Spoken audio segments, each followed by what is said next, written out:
Innovation is a spark that lights progress. The world has never been more dynamic, and the ability to think differently followed. It is essential. Innovation is not just about creating the next big invention. It's about solving everyday problems with creativity, courage, and collaboration. Each one of us has the potential to innovate because each one of us has unique ideas worth sharing. We must also embrace sustainability. Our planet faces challenges that cannot be ignored: climate change, resource depletion, and environmental degradation. As young people, we have both the duty and the opportunity to act differently to one another. Sustainability means making choices today and protect tomorrow. Whether it is reducing waste, conserving energy, or simply being mindful to our environment, small steps add up to global impact. Finally, we have the artificial intelligence, a force transforming our societies at lightning speed. AI is already changing the way we learn, communicate, and also the way we work. But while it offers exciting possibilities, it also challenges us to think about ethics, responsibility, and inclusivity. As students, we must prepare not only to use AI, but to shape how it is used for the benefits of humanity, not its end. Lastly, we combine these four themes. We are reminded of something important. Leadership provides direction, innovation drives progress, sustainability ensures the future, and the artificial intelligence expands the possibilities. Together, they not separate topics, but interconnected paths towards a better world. So, as we commence this great conference, I encourage each one of us to engage with open minds and bold hearts. That is. Let us share questions, challenges, and inspire one another. And above all, let us leave this conference not just with ideas, but with determination to act, because the future does not wait, it is built today. Thank you. Welcome all. Thank you very much, Mr. Wambogo, for that good presentation. That's the MUA president, and he has introduced his lineup. Now, next on standby, I guess it's going to be virtual, is Dr. Aden Dero, who is the chair of the MUA Alumni Association, I guess so. But as he makes his presentation, which will give him some 10 minutes, our chief guest for today is on the way. That is Professor, can I get the name here? For today, we have Professor James Moranganje here. Okay. All right, I'm told Aden is getting ready. Our chief guest for today shall give us a talk on artificial intelligence and information systems for sustainable competitiveness in the digital age. So that's what we expect from our chief guest. Now I'm told Aden Dero is logging in, so maybe he'll come later, but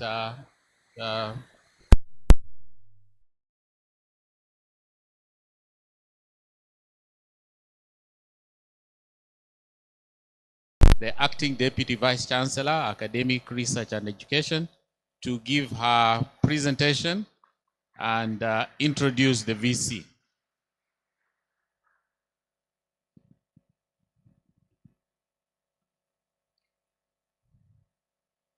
The chief guest, Professor Gia, the chairperson, Board of Trustees, Professor Kobia, members present from the Board of Trustees, the Chancellor, Dr. Architect Mutiso, the chairperson, University Governing Council, Professor Gia, and the members present from University Council, members of the Senate, the sponsor of the university, the Kenya Institute of Management, members of the Conference Planning Committee, staff, students, invited guests, ladies and gentlemen, good morning. Good morning once again. Allow me to begin with the word of Peter Drucker, who once said, the best way to predict the future is to create it now. Those words capture the very spirit of why we are gathered here today.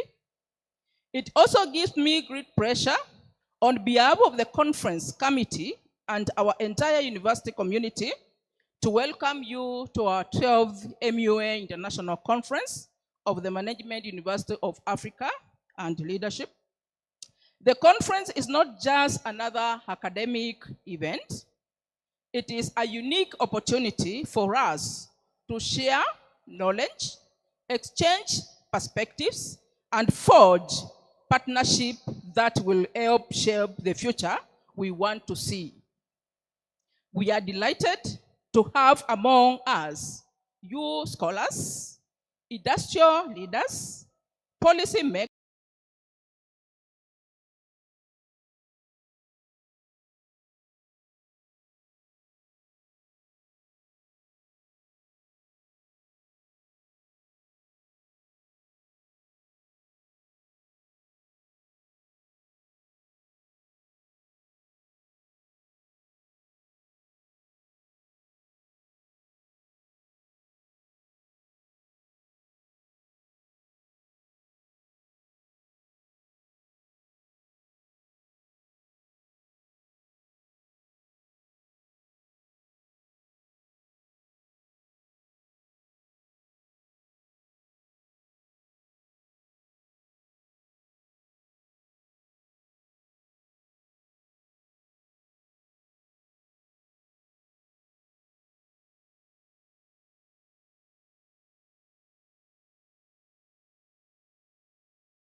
we must raise together.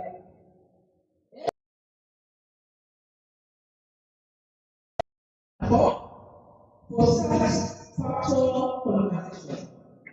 This conference is a place where idea meets action, where research connects with practice, and where no alternatives are met with shared wisdom and creativity.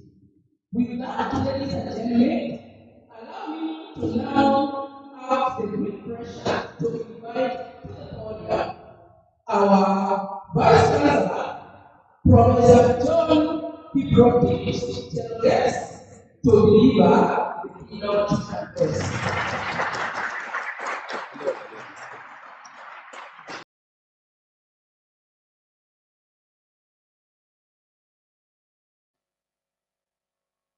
I also acknowledge the members of the conference planning committee, our students, our staff, and all invited guests, ladies and gentlemen. Good morning, and good morning once again. I want to start by talking about our university, the Management University of Africa, and just to acknowledge that the Management University of Africa is sponsored by the Kenya Institute of Management. The university has a vision, and of course, the vision of our university is as a premier university providing management and transformative leadership solutions worldwide. And that is the perspective we have taken whenever we are organizing events. We are not only providing solutions locally, but we are also providing solutions worldwide. Our university has a mission which we are actually following and implementing it. And the mission of our university is to pursue excellence in provision of quality education through innovative teaching and distinguished research with the objective of molding leaders, change agents, and entrepreneurs with global impact. Lastly, to mention our core values, they are important for us to associate with them. One of it, the first one is very important, which is lifelong and experiential learning. That is our major core value. We believe that as a scholar, you keep learning until your days with us in this hard are over. And that is very important for us as a university. We value that. The other important core value we have as a university is creativity and innovation. And that is, we recognize that the world is dynamic, it's not static. So for us to be ahead, we need and contribute, be part of the society. Lastly is academic freedom, where we recognize ideas as scholars, those discourses, various discourses, we give our students, our faculty, the leeway to exercise their freedom. When we talk about the Kenya Institute of Management, which is the sponsor of the university, it's important to note that the Kenya Institute of Management in Kenya is one of the oldest institutes, which was founded in the 1954. So it has a good track record over time. Some of the benefits you can get by being a member of the Kenya Institute of Management, and I want to request all our stakeholders to register as members of the Kenya Institute of Management. Some of the benefits you can get include the use of KIM postnominal initials or titles as by your respective grade. You can join as an associate member. You can join as a full member where you can use MKIM and also FKIM. The other benefit, if you join the Kenya Institute of Management, is you will be able to access the KIM resource centers for physical and online services. So there are quite a lot of benefits which I encourage you to partake of by being members of the Kenya Institute of Management. Another one, of course, is you will be able to receive a monthly complimentary copy of the management magazine, and it comes both in the hard copy and also in the soft copy. So if you are outside Kenya, you don't have to worry. That magazine will still come back to you. As a member of the Kenya Institute of Management, also you have opportunity to participate in a regularly organized the Commission for University Education in Kenya, and is, of course, I had mentioned earlier on, sponsored by the Kenya Institute of Management. I have mentioned terms we offer. So what I want to say is that as we gather for this 12th edition of our conference, we are proud to host a diverse range of speakers from across the globe. This platform welcomes students and faculty, industry leaders, change agents, policy makers, researchers, and scholars to present their best research and share contemporary development in academia and in the industry. It is a celebration of thought leadership and testament of our commitment to excellence. So, looking at the themes we have at this during this particular conference, I want to, AI is coming out as a strong theme here. So some of the key themes, as I had mentioned, is we could be looking at AI-driven innovations. I think that is where the world is going. So in this particular conference, we do expect we'll delve into the latest advancements in artificial intelligence applications, which are transforming industries, which are fostering entrepreneurship, and also creating smarter business solutions. We will also look at sustainable development. Our focus will be on how the AI can promote sustainable development, which can assist us to combat climate change and to support global sustainability goals. When we look at the theme of leadership in AI, we expect to discuss the role of leadership in harnessing AI's potential and also ensuring responsible AI development and fostering a culture of innovation. We also expect interdisciplinary collaborations, and here what we are saying is that our conference will showcase the cutting-edge research, technological advancements, and real-world applications of AI in various domains. So that is the discourse we'll be having over the next 2 days, and you are in the right time to know where we stand as a university and also globally as far as the AI is concerned. So some of the key areas of explorations during the next 2 days will be we will be looking at also AI in renewable energy and smart grids. And that is here we are looking at how can we optimize the energy generation, distribution, consumption for sustainable future. AI ethics, fairness, and governance. Such a topic will, of course, ensure transparency, accountability, and inclusivity in the AI-driven systems.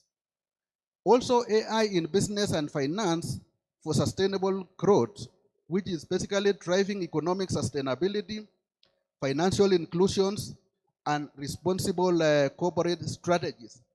We know AI is common in the healthcare sector, so we may look at also AI in healthcare and medical sustainability, which is basically revolutionizing the healthcare systems, enhancing patients' care, and also promoting sustainable medical practices. So the goals of this conference, as I had mentioned earlier on, includes now and the goals and the outcomes of this conference. We anticipate knowledge sharing, whereby we are saying our aim is basically to facilitate global collaborations and knowledge sharing in artificial intelligence, research, and innovation. And that is what we are doing with our partner universities globally, knowledge sharing. We also expect partnerships and collaborations. Here we hope to foster partnerships among researchers, industry experts, and policy makers, basically to drive AI-driven solutions for sustainable development. We also expect to look at innovation and its impact, whereby our discussion will focus on harnessing AI's potential to address complex societal and industrial challenges, therefore promoting sustainable innovation and interdisciplinary research. Let's work together to shape the future of artificial intelligence and innovation by leveraging its potential to create a more sustainable, equitable, and prosperous world for all. Thank you very much. So it is, there's no club, or it is now my, I don't know, can somebody check for me whether Dr. Murid is locked in? Now it is my singular opportunity to now welcome Dr. Muridi Ndegwa, the Executive Director of Kenya Institute of Management. Before Dr. Ndegwa comes on, I just want to give a brief bow of Dr. Ndegwa. I know it may not, the time may not allow, so the few remarks I will read about Dr. Ndegwa is not exhaustive. So Dr. Muridi Ndegwa is the Executive Director and CEO of the Kenya Institute of Management since January 2017. He is also the member of the KIM Governing Council, the KIM Board of Fellows, and the Management University of Africa Board of Trustees. In addition, he is also a council member of Dangasa University, where he chairs Academic Research and Student Affairs Committee of the Council. Additionally, Dr. Ndegwa is also a member of the advisory board of for the Visitation Daughters of Mary Congregation of the Catholics. In his career, which spans over 30 years, Dr. Ndegwa has been a high achiever and a transformative leader. As a managing director, Kenya Tourism Board, a post which he held for over 6 years until February 2016, he oversaw the introduction of domestic tourism function, and this segment grew from about 25% to over 50% during his period. Additionally, during his tenure at the Kenya Tourism Board, he crafted the very popular slogan, Tembea Kenya, among his other major achievements during his tenure. Kenya Tourism Board was then voted the best tourism board in Africa for 5 years in a row, that is from 2012 to 2016, by the World Travel Awards of the UK. Furthermore, the Kenya Tourism Board and the Kenya in general won numerous global awards, over 20 during his tenure. So Dr. Ndegwa is also credited with turning around the East African Cables Limited, he said, from near collapse after about 1 year of taking charge as the managing director in February 2006. I think I can go on and on talking about the successes Dr. Muridi Ndegwa has had. Of course, he's also a scholar. He has published a lot. It's important to mention that because of the relevance of this particular discourse. And you can access his publications through the scholarly links. So at this juncture, it is my singular opportunity now to welcome Dr. Muridi Ndegwa to talk to us as our sponsor, representing our sponsor, and also as a scholar, and also as a member of the Board of Trustees. Welcome, Dr. Ndegwa.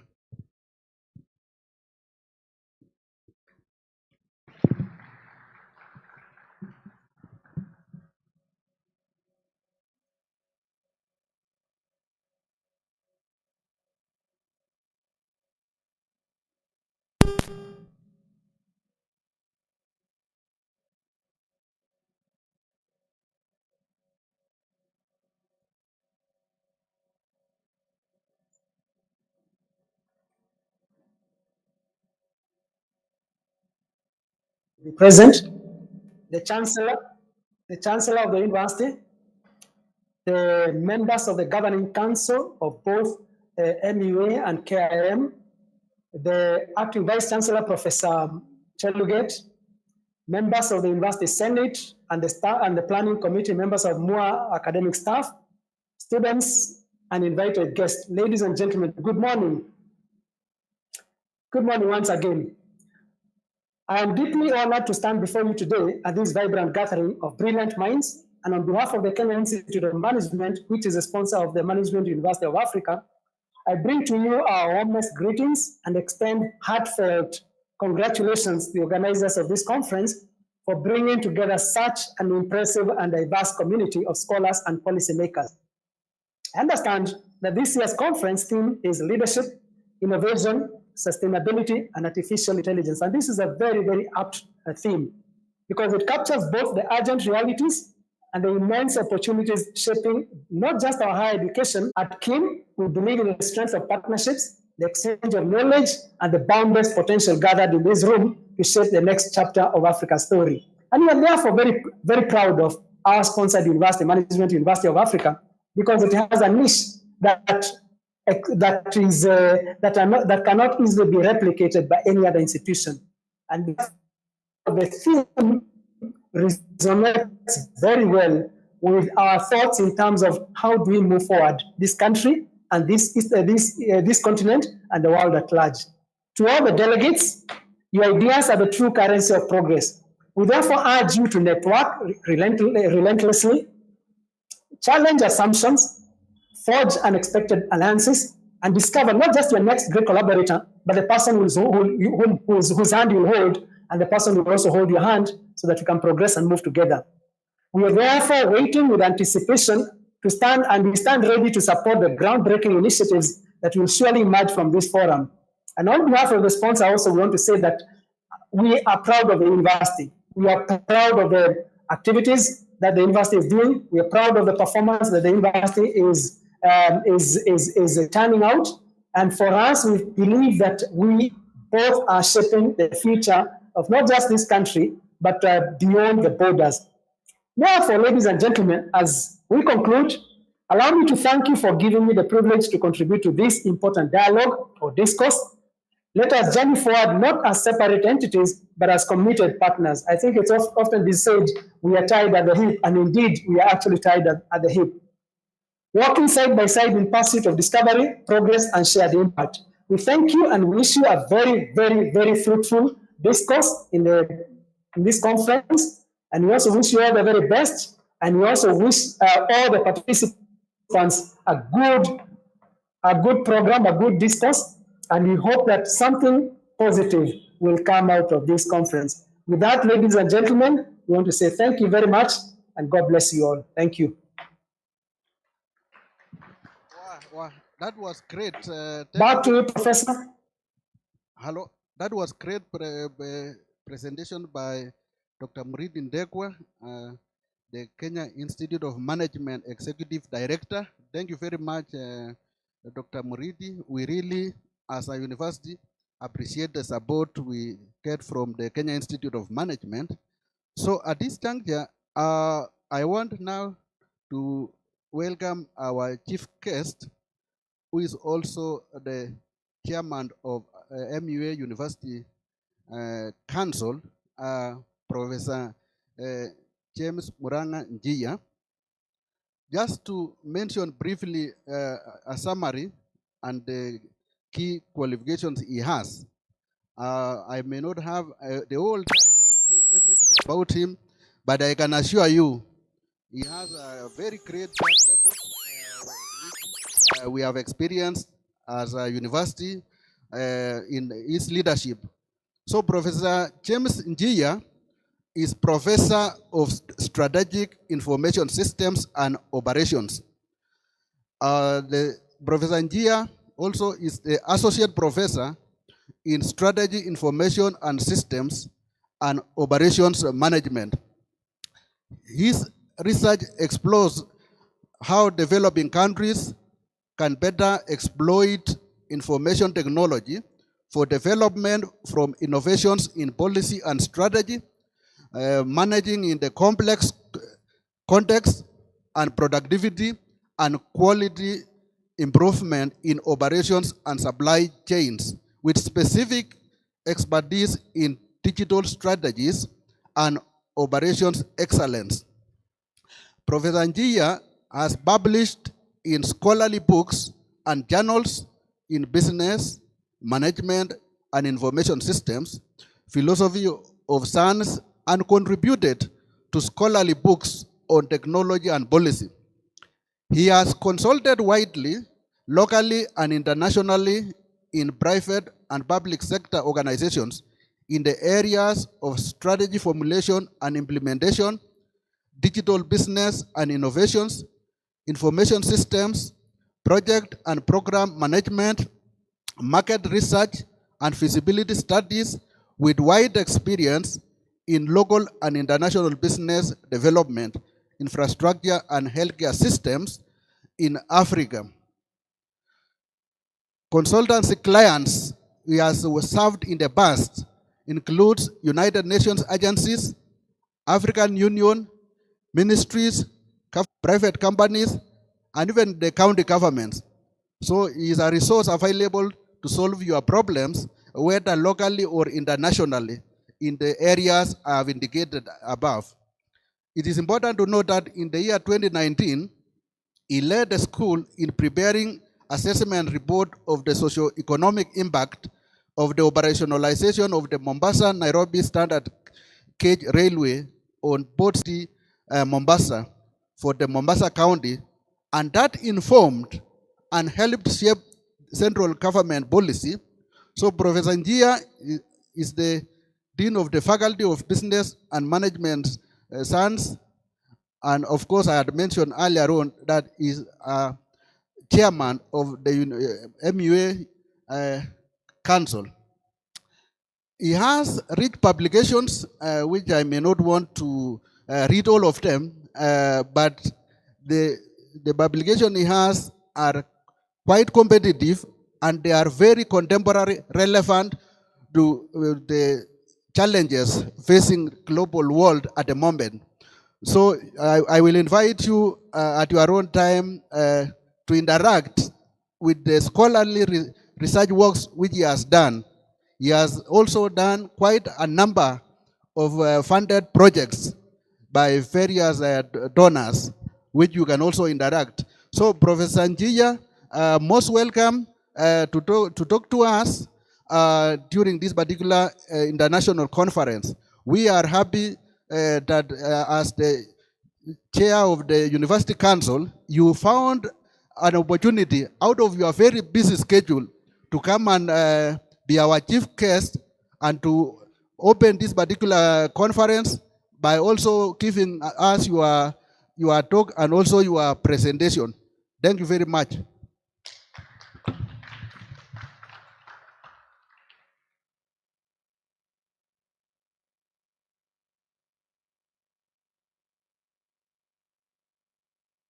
Thank you very much, Vice Chancellor, that was very colorful. I will do two things. First, I will appreciate the audience for the speech.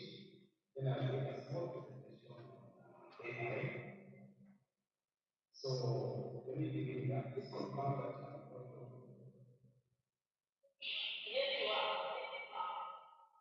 Thank you very much. So, for the chairperson of the Board of Trustees, Mr. Dr. Sorry, Professor members present, the Chancellor, University Council members present, colleagues, members of the University, the sponsor, University, Ministry of Management, members of the conference, committee, staff, students, special guests, ladies and gentlemen. Good morning. I hope everyone is here. So we are going to be here physically. Given the next generation of presidency that are very on a theme of critical importance, AI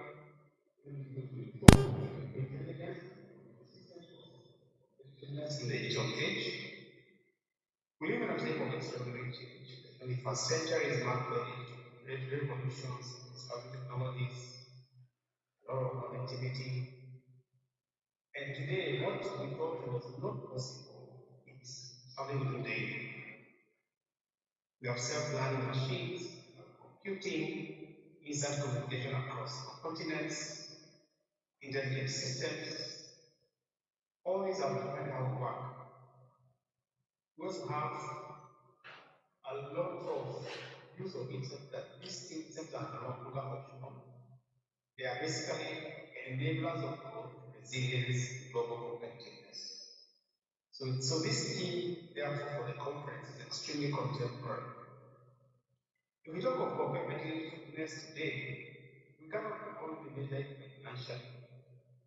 We must also measure it by how sustainable, inclusive, and resilient our systems are.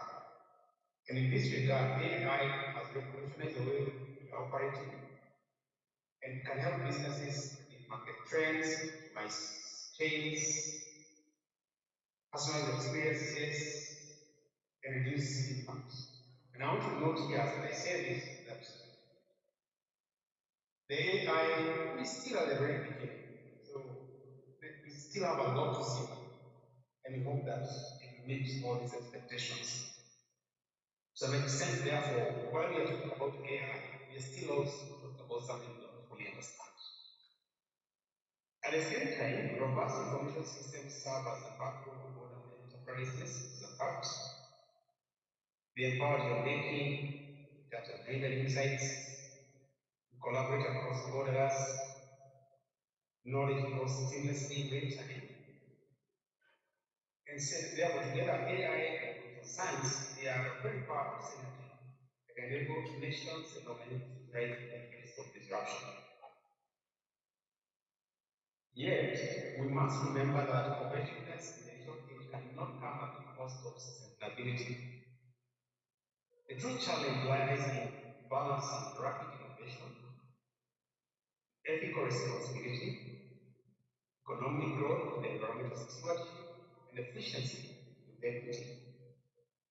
AI can help us achieve these balance, whether by enabling precision agriculture to reduce resource waste, designing smarter energy systems, improving healthcare access through predictive analytics. So these are very nice things to see. And as noted also, these are things that are at the very beginning. And therefore, we are still at the stage of planning and dreaming. We are creative.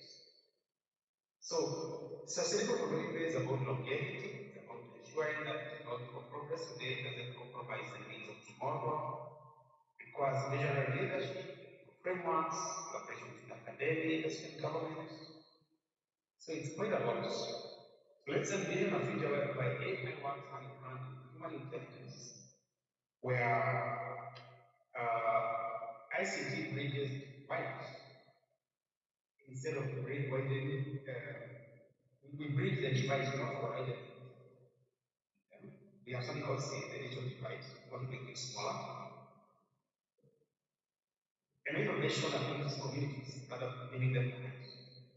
With transformational leadership, that vision can be achieved. It is in their vision.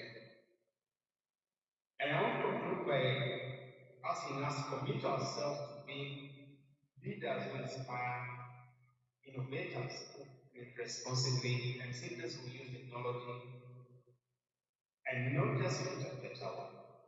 And not here I talk of leaders. We are all leaders, not just the Vice Chancellor and his team. All of you present, even the students, each of us can be a leader, are leaders by definition. So I should thank you very much.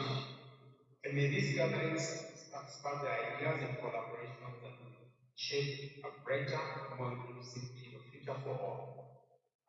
Thank you, and I therefore declare this conference officially open. Thank you very much.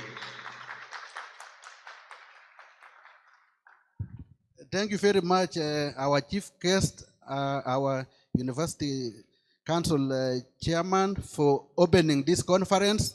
I think members, we are now free to execute the mandate as far as the two-day conference is concerned. Since it is now officially opened, I want to wish all of us a successful interaction over the next 2 days, so that at least we know where we are as far as the Systems or the boring business school. I've done quite a bit of work, but these are from Zamani ago. AI came recently. Of course, we used to teach them as when I was a younger lecturer, we used to teach them as expert systems, DC decision support systems. But now what we have is a new type of AI, which is based largely on what we call large models, neural networks, which is what has made it much more, it has really like broken the earlier barrier to progress that was there. So what is AI? It's not fiction. We already have it in our daily lives. We are streaming, like whenever you use your phone or GPS, it's using AI to go where you want to go. You will not we're using data to make predictions. Whenever you surf the internet, it's what we call algorithmic. The algorithms behind the software we use, like we are using TikTok, using AI, YouTube, all of it's embedded. AI also, you want to know that AI is for business value. It should improve the user experience as customers. In terms of the examples, you have AI is actually a set of technologies. You have machine learning from data to technical and market trends, for example. Now you have manual processing, the vision, for example, NLPs. You have voice assistants, you have automatic translation, the vision, you are using search using images, it's all AI. There are various types of AI, categories. You can talk of AI from capabilities, something called narrow AI, general AI, super AI. Currently, we are still at narrow AI. AGI, general AI, is what is a dream. Then, of course, future is super AI. Currently, people are trying to go for general AI, which is like a human being. Super AI is now beyond a human being. We can also think of AI for functionalities. There are some that are reacting machines, memory machines, minds, these are more technical perspective, just the observations. Now, for those of us who like the word AI, let's also note that AI is the big blue circle there. It contains within it, it's a whole set of technology, but then you can talk of within it we have machine learning, which is a subset of AI that basically it's to detect patterns in large data sets. Most of us who are doing data science, maybe that's what we are thinking about. But deep learning is where now we go to another sort of machine learning. Basically now you use neural networks for in-depth analysis. Now, here we are going deep. But then the one which is trending today is AI, which is a subset of deep learning. The models now generate context. The text is what people in ChatGPT let me not go into that too much. So this is really where what has transformed made AI so generative AI is much. It's like it detects patterns and creates outputs without explicit instruction. It's context aware, and that's why it's more like a bit scary today. From a business perspective, this is just general to note. We can talk about types of, when you from a business perspective, we are talking of analytic AI, like sentiment analysis, supplier risk, functional AI, things that like robots, Internet of Things. IoT is Internet of Things.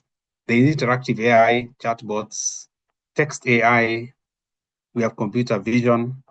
So these are all business type perspective. This is just examples of generative AI tools. These are a while back, so ChatGPT, Dell. These were like 1 or 2 years ago. So just note that today now you have so many more. There's Claude, there is Google now has Gemini. This is exploding. It's really where the game is at. Now, what has happened is that while AI is seen as one piece of technology, agentic AI is where you now create a sort of autonomous solution provider. It's like you can replace people with bits of technology. So it has goal-oriented action. It doesn't wait for a step-by-step command. You can tell it, optimize your marketing spend for Q3. It decides how to do it and does it.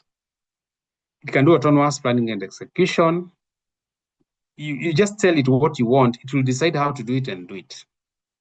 It can do proactive problem solving.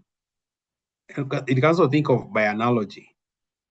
It's like it can almost work the human being works. We'll see how this is done. It's linking several, let's say, several sets of AI together into us, into to call it like a complete solution. Already there are people doing consultancy in this area of like now, this case is showing you like a tool calling agent that executes the instruction. You have an AI agent, the one in pink. Now, on the front side where you see that G, this is where maybe you as a user there's a user, then there is the agent. For example, you can tell it to check calendar and send an email with an attachment from the drive to a specific contact. You have told it to do that. So the agent will check your calendar. You can see there's a Gmail, there's a calendar, there's a Google Drive. It will check your calendar, get an attachment for the drive, and send it to the contacts who you have specified. It will, and this is how systems are being created, which can do multiple things. They can access various tools and actually do it. And you see at the end of it, LLM is the thinking bit. The large language model is a generative AI that is doing the thinking, technically speaking. Now, you can now have multiple agents linking to do more complex tasks, where you have agents who are supervising agents. So that you're almost creating a company made of agents. The agent 1, 2, and 3, there's a supervisor agent. The actor is a person, but then the agents are kind of coordinating. It's the same way a company is structured. Now, this is what's going on right now. And it's still at the early stage. I don't think it has yet become mainstream, but it is starting to change the game a lot, how organizations work. In Kenya, we have people doing this kind of work already. And some of you can start thinking how you can start looking how to make money there. I want to bring us back down to earth a little bit. The point I want to note here is that AI can be hype. There's hype and there's also reality. There's a company called Gartner that does a lot of this kind of production. They look at current technologies, the adoption rates, and whether this technology will ever become important. So the curve you see here is a hype cycle. It's called the hype cycle. It shows you the stages of technologies where you have the innovation trigger, where something is new, it's very hyped. Then the expectations go up very fast until what we call the peak of inflated expectations. Then after that, reality starts hitting. There's what we call the trough of disillusionment. Because when people realize this thing is harder than we thought. Then after that, they start becoming more realistic and start doing what we call really usable cases. So for example, that's when you now have the slope of enlightenment and the plateau of productivity. What you'll notice is that in the innovation trigger, there are so many technologies, but then very few make it to the end. So while AI is very much at the top, like now at the moment you find at the peak, by 2024, AI engineering was at the very top of the inflated expectations. We have all sorts of ideas that are coming up. But then how many make it to the end? For example, you may think of blockchain. Blockchain came with a lot of hype, but nowadays you don't hear too much about it. It's still there, but not as hyped as much.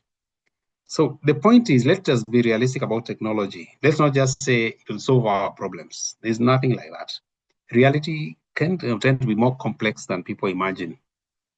And sometimes when you find, like now, people imagine systems solve problems.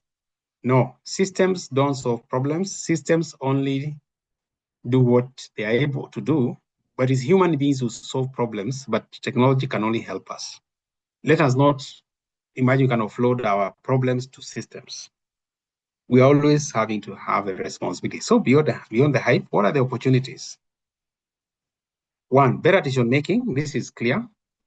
We can actually gather data, generate multiple scenario analysis, pose quizzes, better operations, optimizations. This is very easy. You can have operation. You can optimize operations, personalized customer experience. These are very good. In practice, what happens is that they can be expensive to do. So when you're doing this as a business, it can be expensive. Is it worth it? You see, normally there's that thing of the worthiness of it.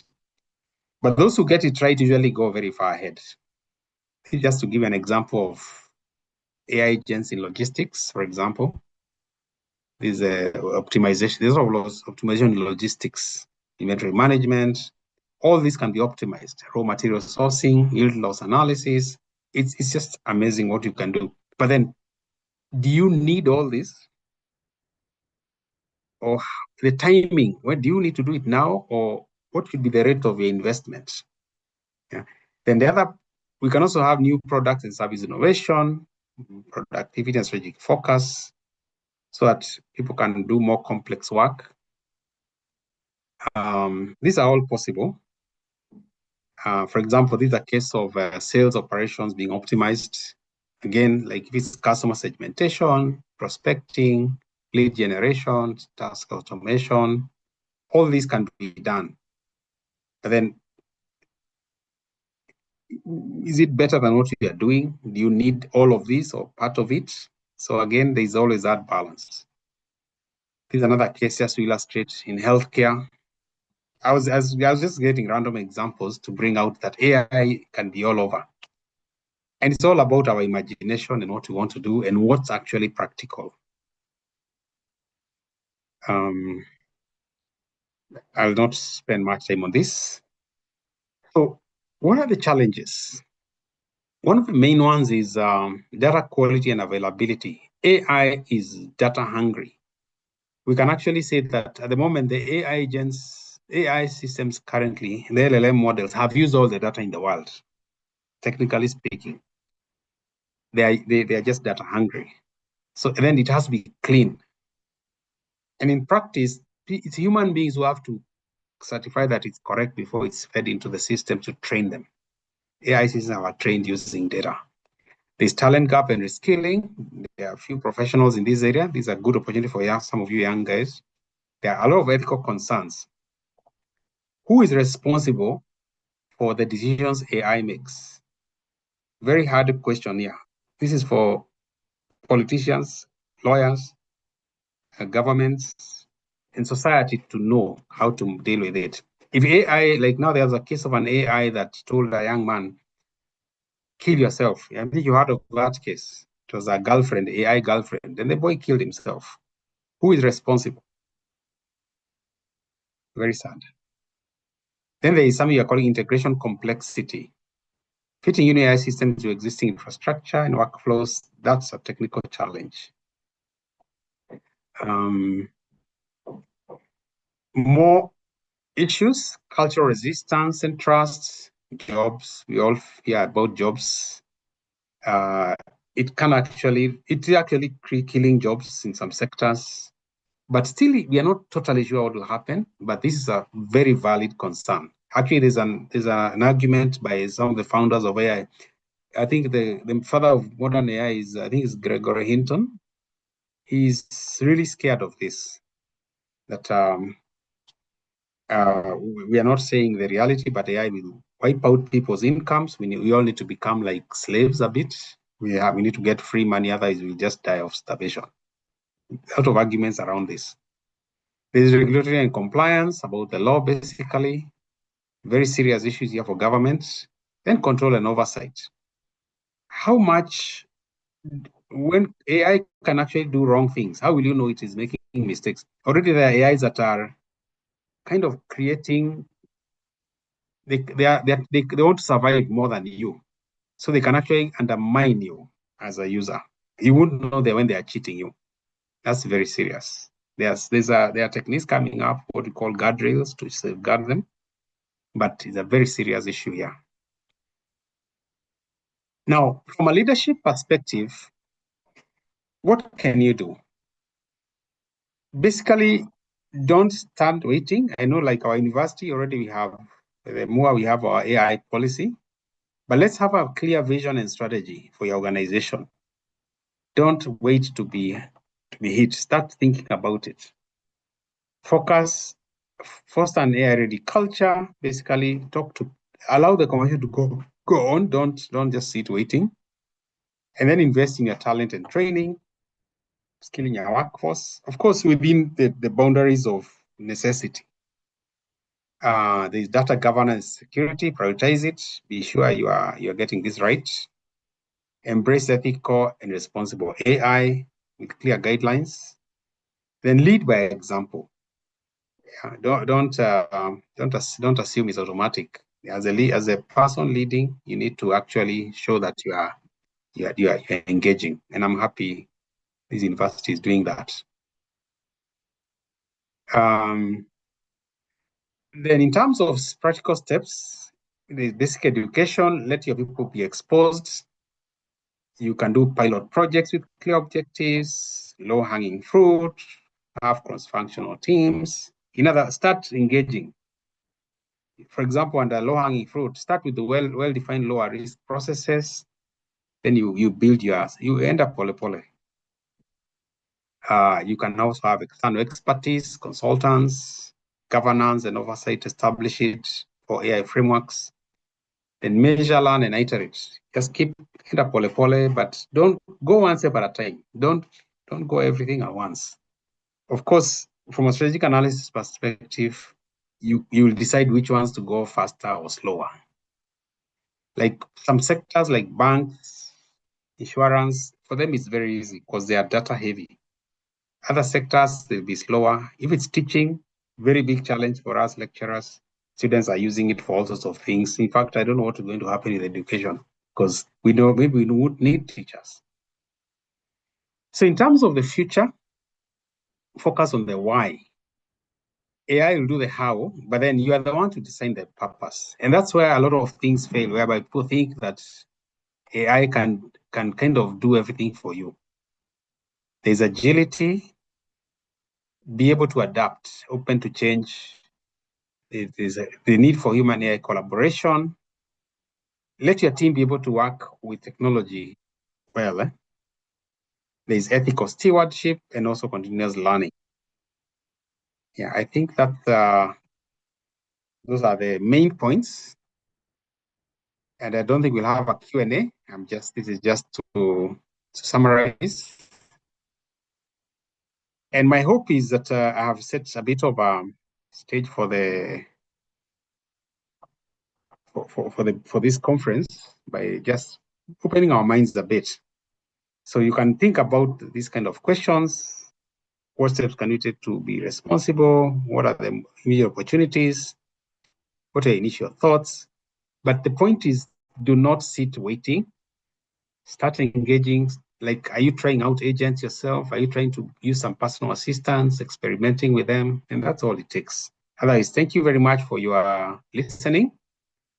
Those are my contacts. I think through the university, I'm part of this conference, and may let us enjoy ourselves. Asanteni sana.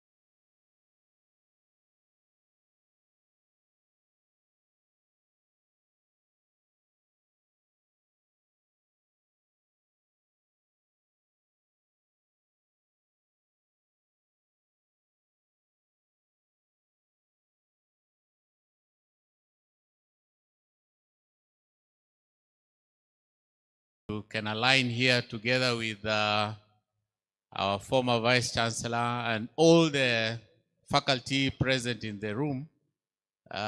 If you came here, we can finish this quite quickly. And for the health break, you will all go to the cafeteria for your cup of tea or coffee. And for the guests, you'll be taken to, I think, a room there for your health break. Yes. Online, I think we'll serve you with an e-cup of coffee and some mandazi. So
presidential talk খেলা যে হয় পর্যন্ত স্থানে আলাও করবে না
Presentation. What do you think, the IT team?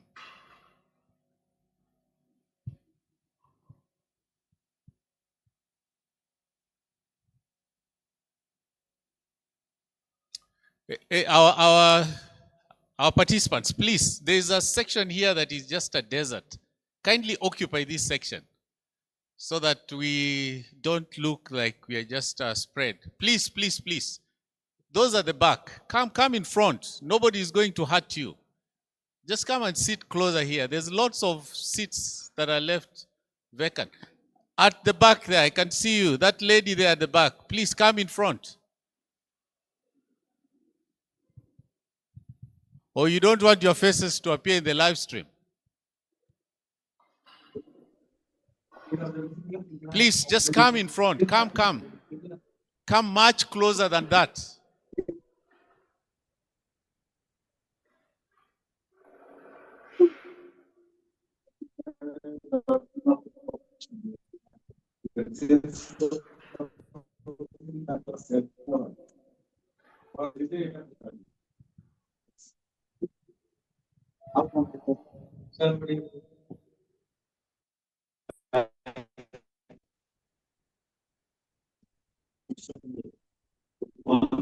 Responsibility and inspiring others.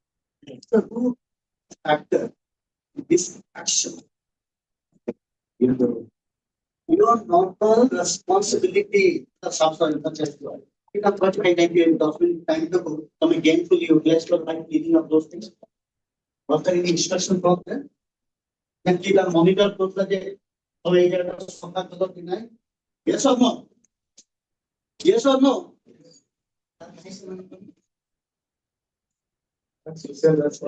Because they thought this is my country, my city, my bus stop. everything more. Apart from variety of the যদি ভাইয়ের সহায়তা যদি ভাই industry office এতে আপনার office দেন তো যাই ছিল কিছু অফিস করতে you know auto things you also observe your own table your own side is it properly organized, is it properly cleaned? আপনার নিজের কমিউনিটিটা পিয়ন আসছে কি অপেক্ষা করতেছি আপনার 10 ঘন্টা সিম্পল আছে পিয়ন কত সিম্পল আসলে নিজের পত্র কি আসটা কোন নিজের কর্মক্ষেত্রকে try to my work is my organization তাতে what we need is done right you know nice আমি বুঝি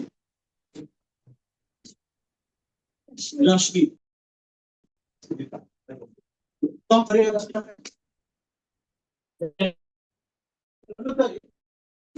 activity. Can somebody share some of your own experience? Jota ke niche apna kaam any going on. But you yourself, niche initiative needs to be think that it is my own. Anyone.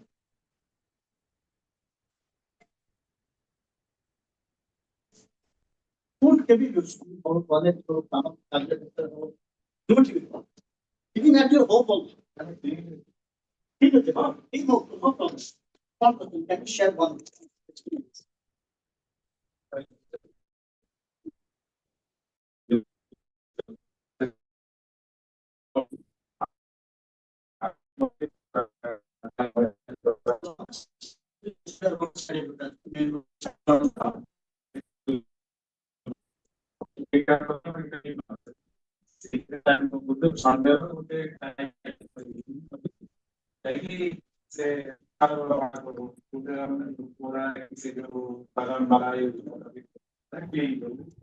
Sorry for that hiccup.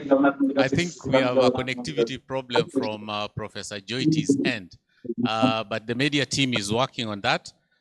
But so that we don't leave a vacuum, I want them to introduce our one of our guest speakers who was to present after Joiti, but now we want to bring him right now so that after that, then if Joiti's connectivity gets back, then the good professor can present. Now, I've been given here a very long bio of Professor Wanjoi, but you'll allow me, Professor, to summarize it so that the audience can get who you are. So Professor Wanjoi is a PhD holder in political science, specialized in political economy, and is a professor of political economy in the fields of industrialization and technology transfer. His expertise and insights in industrialization and technology transfer were honed during his days, that is from March 2003 to February 2008, as Vice Chancellor and Chief Executive Officer at Jomo Kenyatta University of Agriculture and Technology.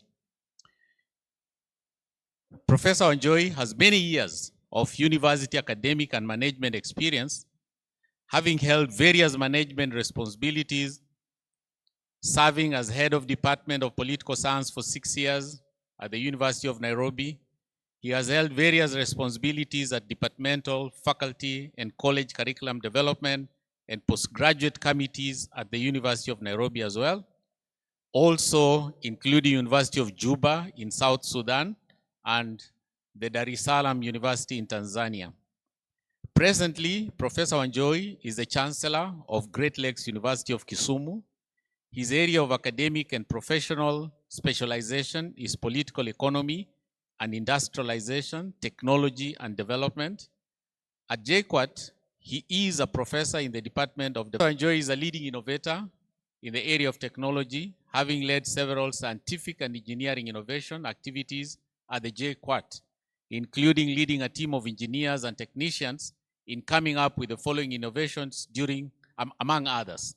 That is number one, bicycle and motorbike remaking machine, making of 50 Songa bicycles, designing and making motorized bicycles, micro-industrial mixers and liquid product manufacturing machines for paint manufacturing and liquid soap manufacturing, mini multi-purpose tractor for plowing, planting, and weeding, plastic injection molding machines, ESC, which is Express Solar Mobile Charger, and fully automated fruit juice extraction and packaging mechanical plant. I've left a lot of things, yeah? I've left a lot of things. I've just picked a few. Professor, you'll forgive me for that.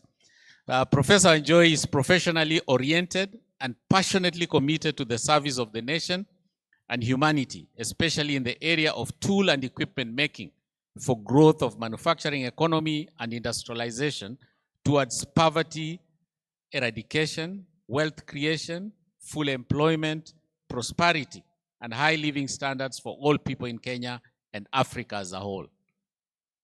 That is a very summarized version of Professor Nick Gatheru Wanjoi's bio. So, Professor, is my humble request that you now come forth and engage with the audience. We have both physical audience here at Kisaju and an audience that is virtual, where I think the majority are. So, karibu, Professor.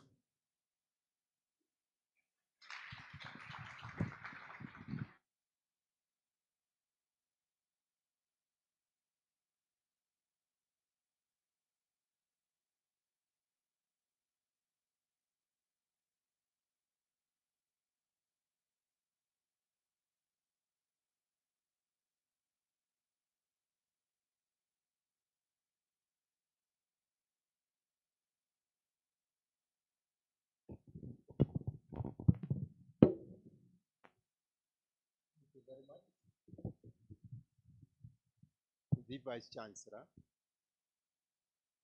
former Vice Chancellor, all professors, all staff, all students, and all guests. Am I audible? Am I audible? Oh, now I'm audible. Oh, so I have to bring it closer. Yeah, thank you. And thank you for the introduction.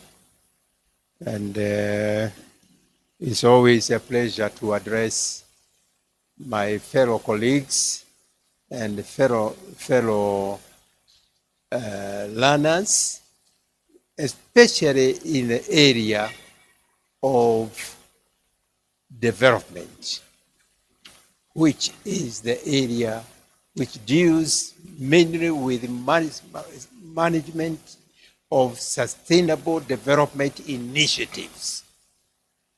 That is the area.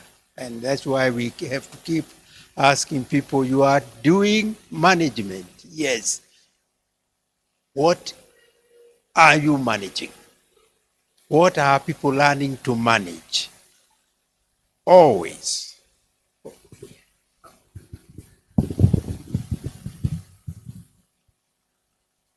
You can bring it this side.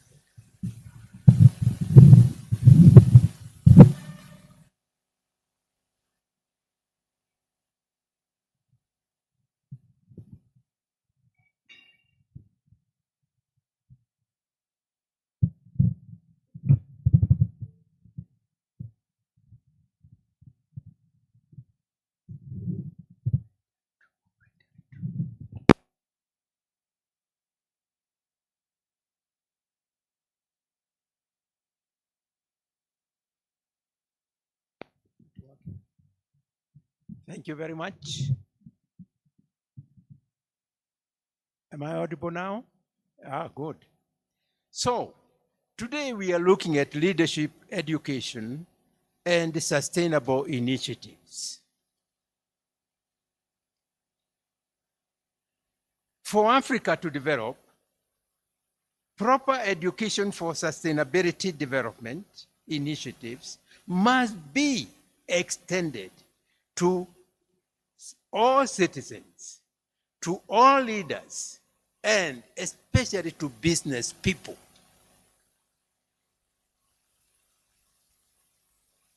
so that people know development is not about serving other countries. It's about serving one's country.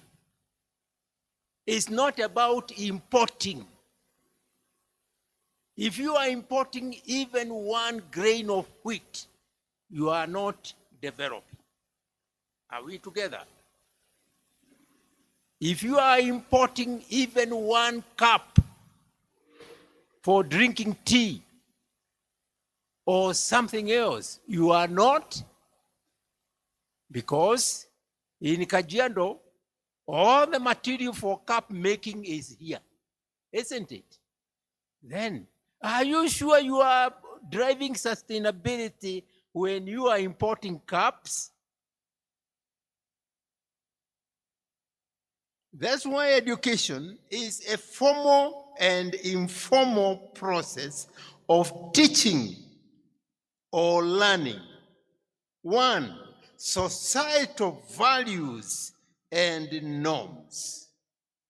2, general and specialized knowledge about how a society is organized and why and what is the goal. And 3, about critical thinking. This must be created in people. And also about performance skills and capabilities. Critical thinking, performance process, and performance skills and capabilities of achieving the goal of society, especially to ensure that society is fully developed. That type of education is used to prepare individuals, groups, and leaders to adopt knowledge, skills, and capabilities to enable them to navigate the complexities of life and contribute to the society's economic and social development.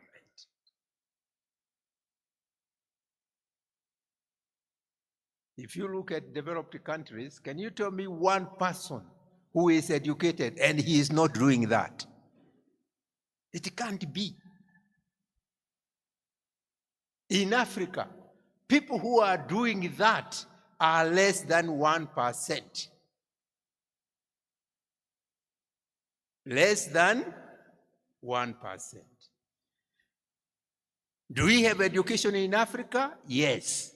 But what kind of education? We shall see what has happened. So, this kind of education to impart knowledge, skills, and capabilities guarantees the present and future generations of survival in form of expansion of society's material wealth and in form of full satisfaction of all people's needs, so that there will not be 1 person crying of poverty.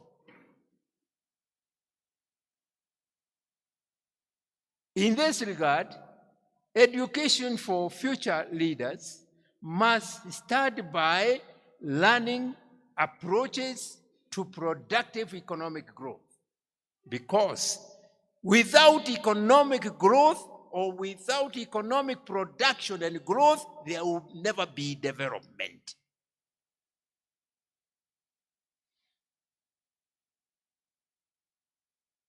Never. Up to now, we don't have 1 country in Africa doing that. 1. Not even in South Africa,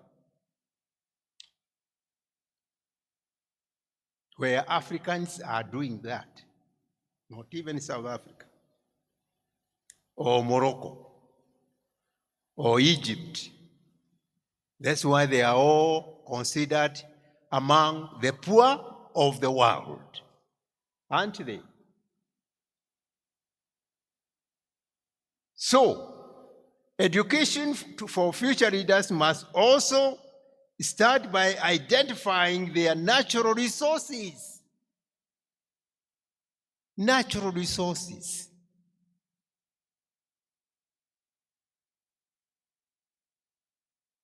Identifying their natural resources and how to use those resources in making and producing goods that people require for their good living. That is now education. If they are not producing and they are not making anything, those should never be called educated people.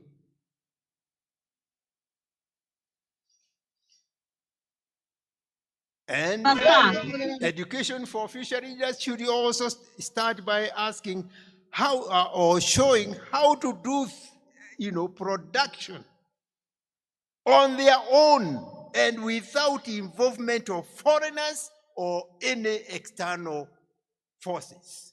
If you bring one foreigner to help you to develop your country, you are killing your nation. I hope I'm clear.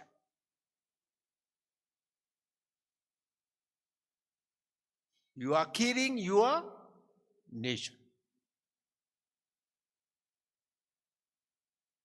Is there one country in Africa which is not receiving foreign aid and foreign investment? Is there one? And therefore, they are all killing their nation.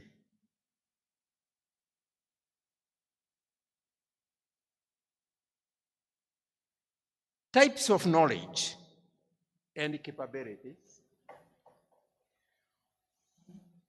What should be done in creating and expanding production of enough material goods to satisfy fully all economic and social needs of all members of society? That is the answer the training, the education must address to ensure production of material goods to satisfy fully or full all economic and social needs. Education is part of social needs, isn't it?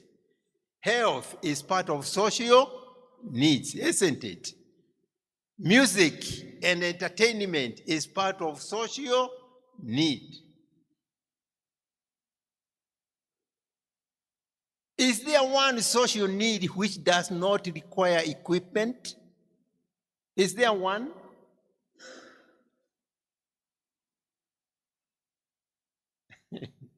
So, the other type is to show, the other aspect is to show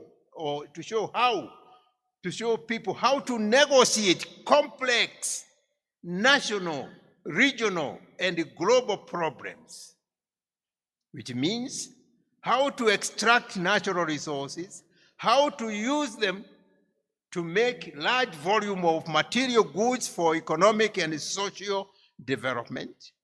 In other words, education helps learners to know how to come up with solutions to problems facing the people and society at large. But when you find a primary school kid who doesn't know the name of plants around them. Do you know they don't know? Who don't know even who see river not as a river but as water. So once they drink water, they assume they don't need the river.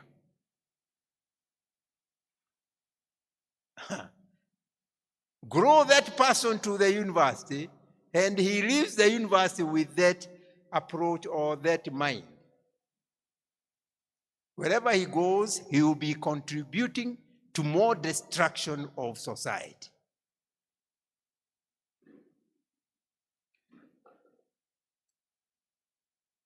And that is why everything must be done to ensure that all members of society, current and future government, business people, community leaders are equipped with adequate knowledge and skills on how to organize, direct, guide, and educate the population to always engage in extraction and expansion of society's natural resources in order to make large volume or large quantities of different varieties of goods that people need or require to satisfy their needs fully and on a sustainable basis.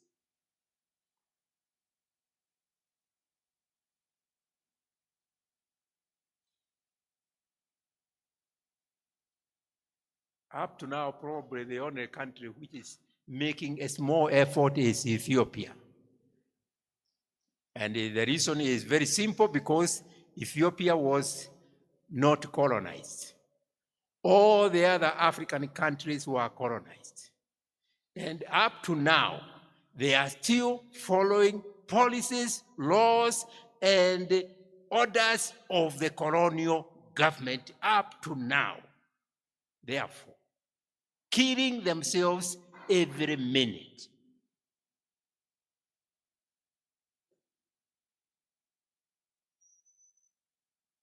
Of course, when you have very nice tiles imported, you feel very nice, don't you? Very nice. As your material for making tiles is lying here.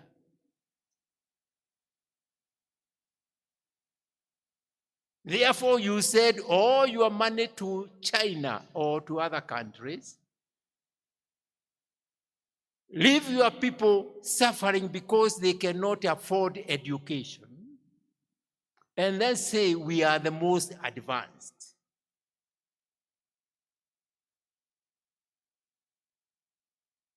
I hope many of you have read Adam Smith. Definitely people doing management have read Adam Smith, The Wealth of Nations. And he is very particular about this issue. Very particular. And warning developed or poor countries, be careful. If you let your resources go and other people manufacture and they become wealthy, that is comparative advantage. Is that what he says? Then he also says, and if you surrender your resources and you continue to be poor and more poor, that is also your comparative advantage. The same page.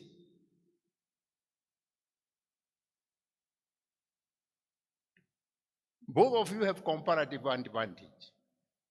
One of wealth, the other one of poverty. It is all, well, when Adam Smith wrote this, it was not a matter of choice. For Britain, it was a matter of choice. For Africa and other countries, poor countries, it was not a matter of choice. It was a matter of colonization and being forced to be poor forever and ever. However, some countries decided they were not going on that way. Which countries? Which one? The first one was India. The second one was Malaysia. The third one, no, Europe was already in the category of the wealth of the nations. The third one was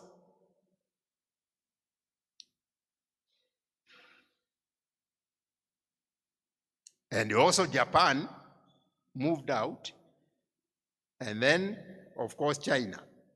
Do you know China was behind Kenya in 1963 in terms of development. In 1963, China's level of development was behind Kenya. But they decided enough was enough.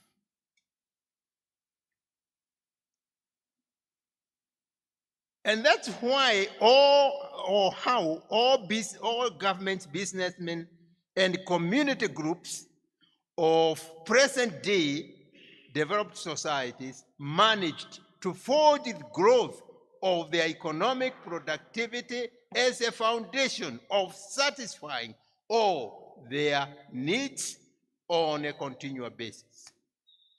Cooperation between government, business people, especially in colonization in Africa, that was a design of the government and business people, as we are going to see, under what was called the Navigation Act. They agreed, we are going to make sure these people are not going to manufacture anything at all. They are not going to mine anything. Any mining will not be allowed. And any African doing mining must be known as illegal miner. What are you calling African miners in Kenya today? Aren't you calling them illegal miners? They are. Look at the papers last week. They are all doing, that's what they are all calling them.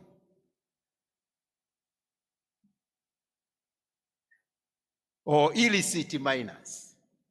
It means illegal. So that Africans are now supposed to be mining, they are not supposed to be making tools, they are not supposed to be making anything for the market. And that's why when you make your madazi, don't take it to Nakumat or to Carrefour or to any supermarket. You sell it by the roadside. Are we together?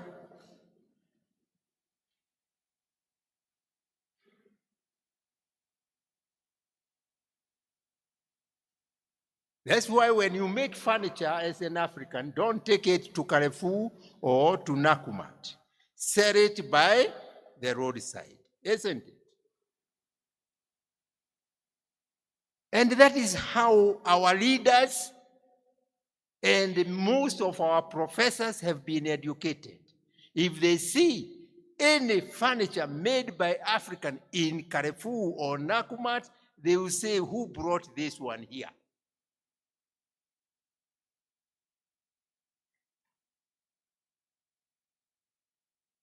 But a Chinese table or seat, no matter how bad it is, the first thing they do is take it to the market, including markets in Nairobi and in Africa.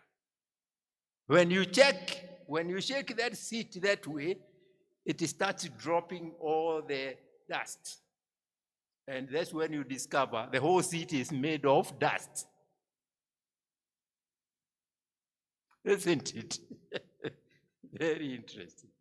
But that's why in terms of quality, Chinese start measurement of their quality at a point known as the least bad. The least bad. Then improve, make it better. I mean good. Or not very good, but it is good. Then good. Then better. Then you climb. And that is exactly how even a country like Britain grew. From the least bad to the best. But when they became good, they said nobody else on earth should be allowed to make anything good. Therefore, they must all be made stupid. Give them the kind of education that will never show them how to make good things. Isn't that what management in Kenya is doing? Give them the kind of education that will show people how to manage people. So they manage people in doing what? In doing what? In importing more, isn't it? In consuming more imports, in checking who is dressing smartly with what? Who is driving the best car from where?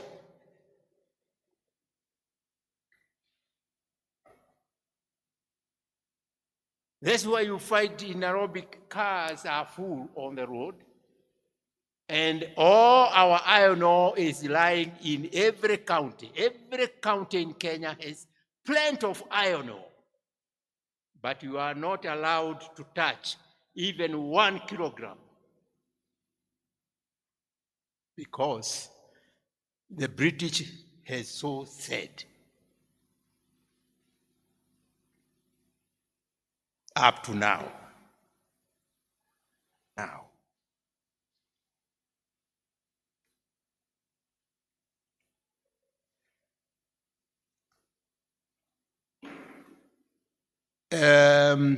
In real terms, therefore, education to produce leaders and population with developmental strategies for sustainability must first and foremost ensure that they acquire knowledge, skills, and capabilities that guide them to undertake essential productive economic activities, including extraction and expansion of natural resources, making of tools and machines to facilitate manufacturing of all goods that society requires without exception. If you import 1 Panadol, especially in China, if you import 1 Panadol and you are caught taking it, they will tell you, please, first of all, don't take. Let us look at it. When they confirm it is imported, they tell you, you cannot take this one. Let's walk to the next hotel. And you walk to the next hotel, and by the time they do that, they call the policeman, and they call to come to witness, and they come with, and they call your wife or your husband to come with a rope. Because from the moment you are discovered to have that imported Panadol, you must be hanged within 2 hours. In Japan and Malaysia, hanged. And that's why in Japan, every hotel and every kiosk must have a hanging point. Without exception. Including hotels next to church. You know, I thought that was for the people who are not Christians. So I saw a church, and I went there, and the hotel, it is next to the church. And one is taken to the church, he is blessed, they pray for him, then they bring him and tell him, now put on the kamba, climb on this chair, and then they tell the wife, please remove the chair. And you hang. In the presence of the bishops. Are we together? Do you see why Japan had to industrialize in a matter of 5 years? 5. Because the son who took over as emperor was told, we have given you 5 years. If you don't industrialize this country, you must go to heaven.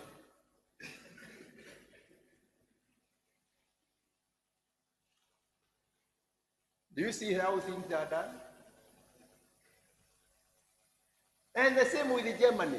Oh, Germany, you don't dare They will not tell you they have hanged you, but they will make sure they have shot. Because of importing one pencil. One pencil. Or paper.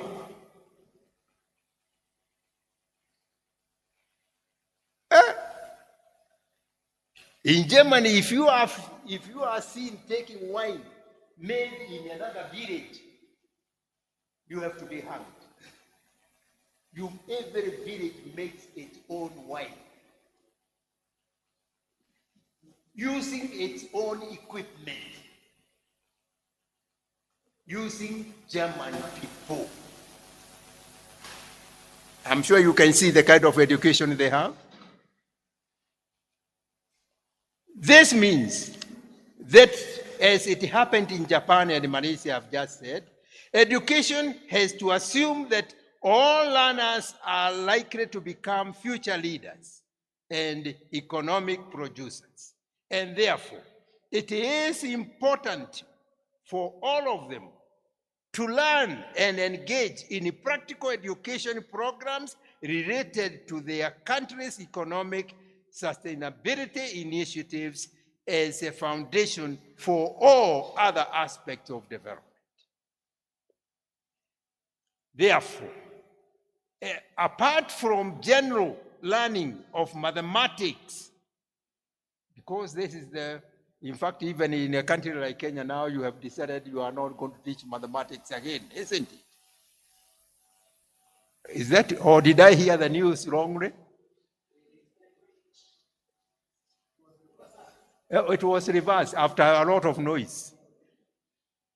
But you can see how leaders who are educated had made the decision. This mathematics is confusing people. Leave it. Where? Therefore, apart from learning of mathematics, engineering, and science, it is very important that all learners get good and practical knowledge and skills applied capabilities on extraction of or mining of iron and copper, aluminum, and other metals, because these are the metals that constitute the foundation of tool making. And without making tools, you should never say you are developing at all. And that's why you see all African societies before colonization were tool makers. They were all making iron tools, spears, semis, cow tracking bells, goat tracking bells. They were making musical instruments tied on the legs, made of iron. Are we together? Do you know, you do that, and then people start dancing, and then they sing accurately. Are we together? Then there were people in Nyanza who are making what amounts now to be, violin. Listen, they were playing it that way, but they were expert inventors. Every society, especially in Kenya, was gifted in tool making, in iron making, in smelting iron, and so on and so forth. And this is how education is programmed for future leaders, business people, and citizens. This means ensuring that all education and training institutions and at all levels adopt learning programs that are geared to fulfilling their economic and social responsibilities as follows. Do we have that diagram? Move a little. Yes.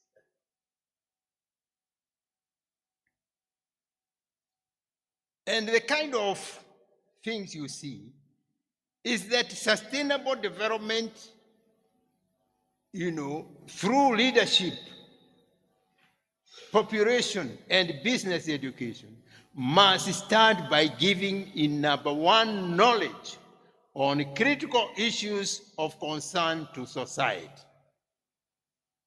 Of critical concern to society.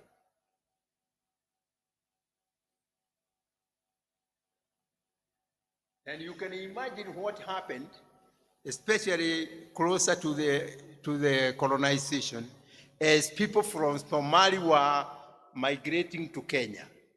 They were educated, not in a formal education, but they were told, we are going to other people's place. Let us respect them. Let us learn their language. Let us see what they are doing, and then we shall work together.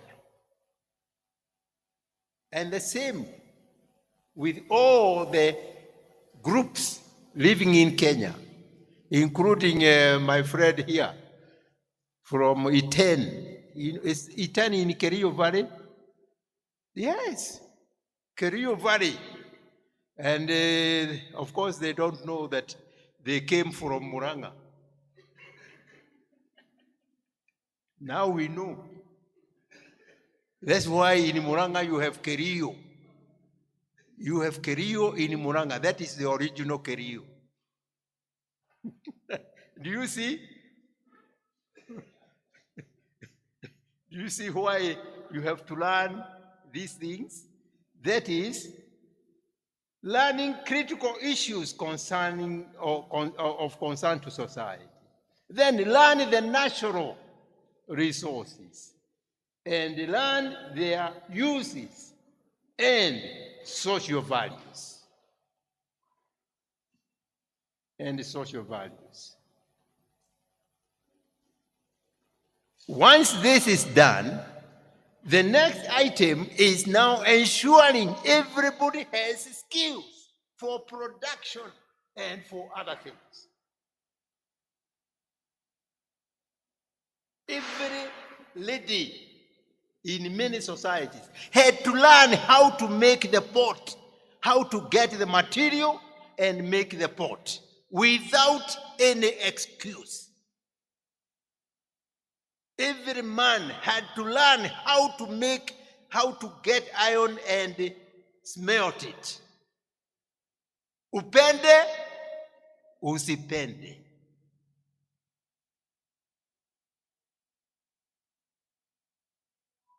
This was abandoned after colonization.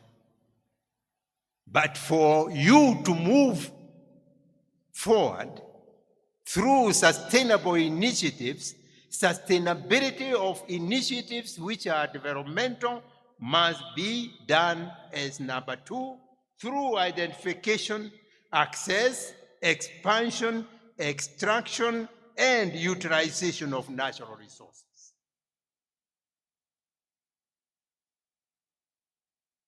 If one does not do that, please never say you are educated.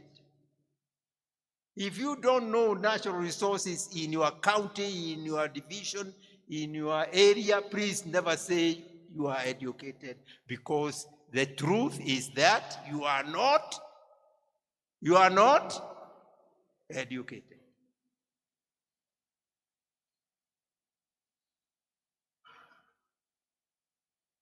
And that's why I asked, have you read Adam Smith? Yeah.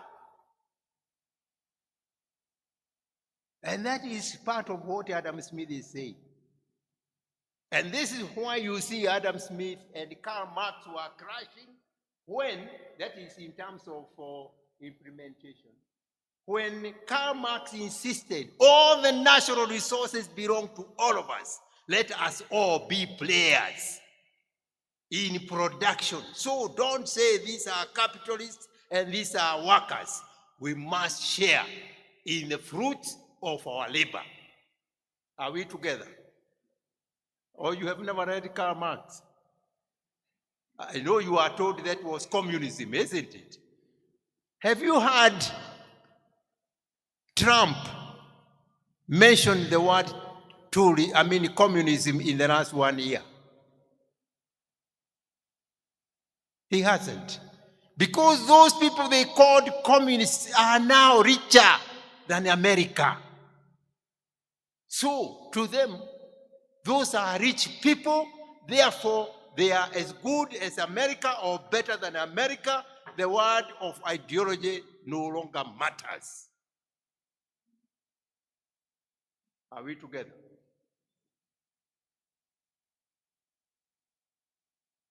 Once the skills are known, then one must make sure, leaders must make sure capacity building, capability building is done through education on practice. Is not accumulation of money. Capital formation is not accumulation of money. That is abuse of money.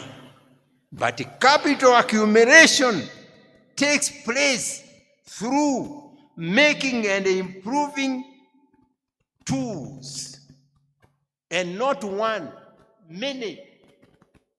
Do you remember the Adam Smith?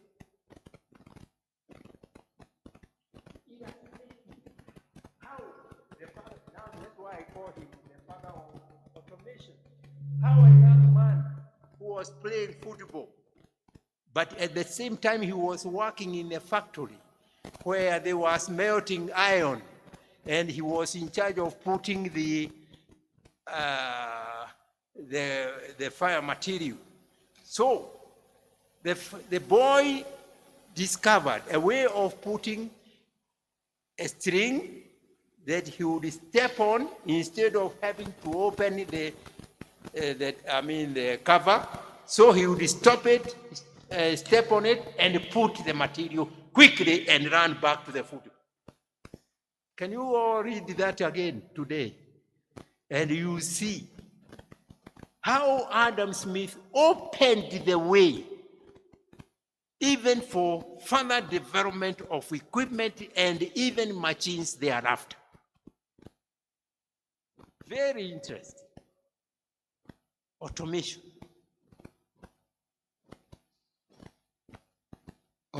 Do we have some engineers here?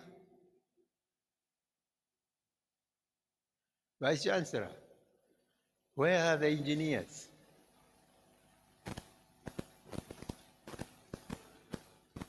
You better make sure that you have some engineers so that you don't manage the air.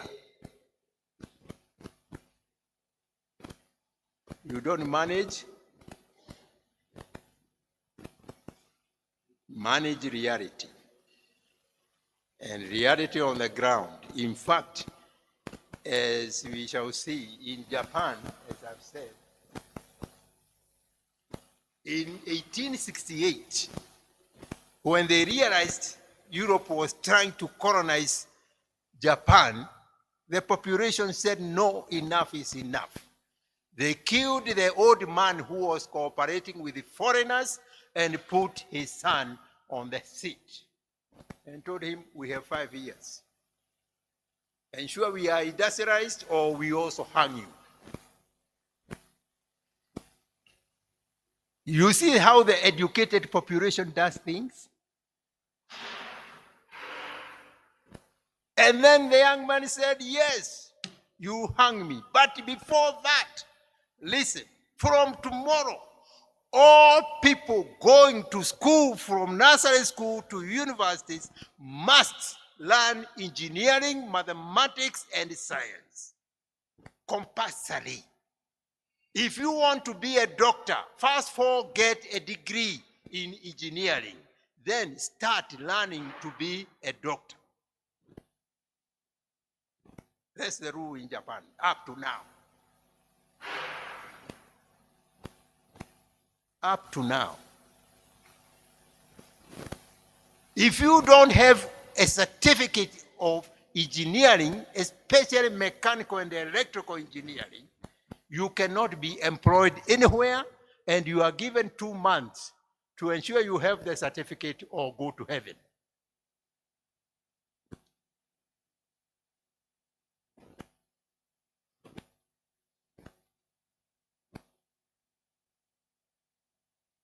Either you have the certificate of engineering, and then you show what you have produced in engineering. If you don't, you must travel heavenwards. You must travel heavenwards. And that's why it is very important that people must learn how to make tools and equipment and make goods through manufacturing related business in order to ensure the society creates its own wealth and creates services which enhance prosperity and good livelihood of society. That's how it is. And that's what Adam Smith again said. And later on, of course, Karl Marx confirmed, and all the others. But of late, especially in Africa, all books written by foreigners are saying you don't have to pay attention to economy. First of all, pay attention to health and pay attention to good roads. Pay attention to electricity for lighting your house so that it is beautiful. Lighting your house.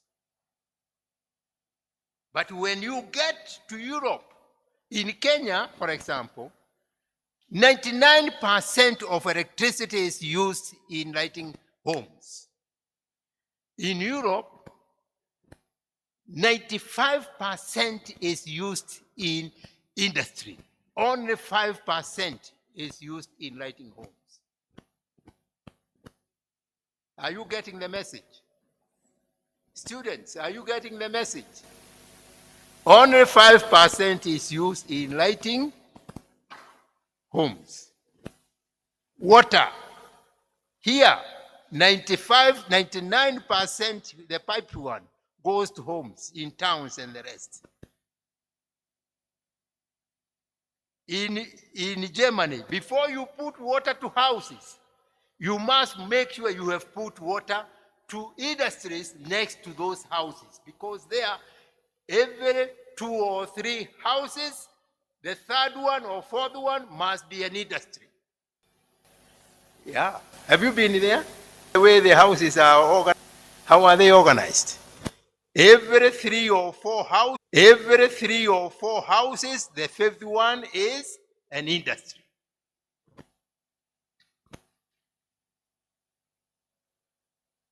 That is the first case in Africa. And it's because it is owned by foreigners. Yes, it is true. It's owned by people from Russia and Germany. So they have built that place the way they built in their own places. Every 3 or 4 houses, the next one must be an industry. Therefore, when you have brought water, you don't put water in houses first. First of all, in industries, where people who live in those houses will be working. If you don't build industries, where will those people be working? Si watakuwa kama wa Kenya, where unemployment, I'm told the government says is 20%, but unemployment in Kenya is more than 60%.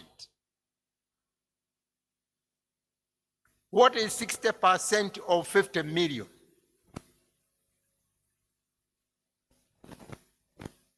Is it 30 million? Yeah. Those are unemployed. Even people who are selling by the roadside, those are unemployed. Even border borders, they are unemployed. But hawana kitu kingine ya kufanya. 60% unemployed. Very, very serious indeed. That will not be accepted in Germany or Japan or even, and today China. That's why every Chinese person must be a producer. And before you take anything to the market, make sure you have manufactured. You don't take raw material there, but you take the origin to sell. You'll be hung.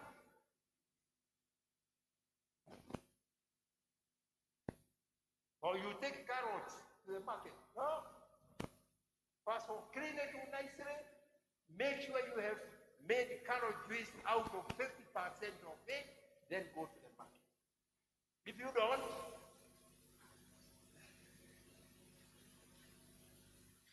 and that's why on the 4th item there, resorts. What resorts are there? Because of that kind of education. You have optimum growth of wealth of the nation, prosperity for all, and optimum services for all. Nobody misses medical services. You cannot miss. If anybody misses in any village, the leaders there will have to face the tree. How did it happen?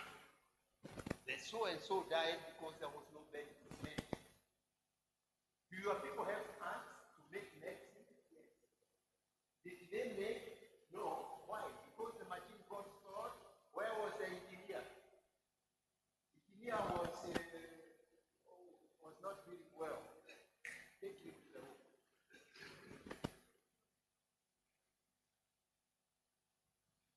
And that's why, especially in China, in Japan, they learned that Germany was working, everybody was working for 12 hours a day. How many hours do you work here? Officially it's 8. Listen, the true one is 2 hours. It is true. We have done the research. Germany is 12 hours. Japan added 3 hours. So they work for how many hours? 15 hours a day, compulsory.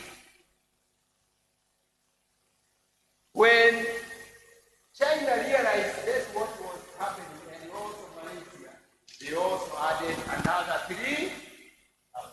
Therefore, compulsory working time for children and also for adults in China is 18 hours.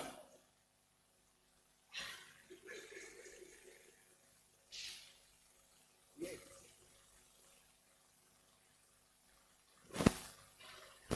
And if you are late by 1 minute, you know what happens.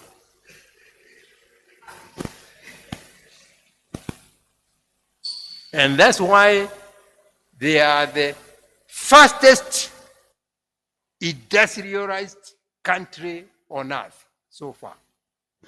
So that China has overcome America.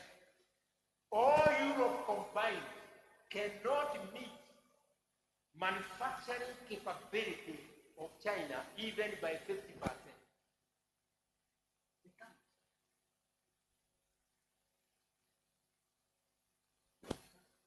Why? Because when Britain they work for 8 to 10 hours.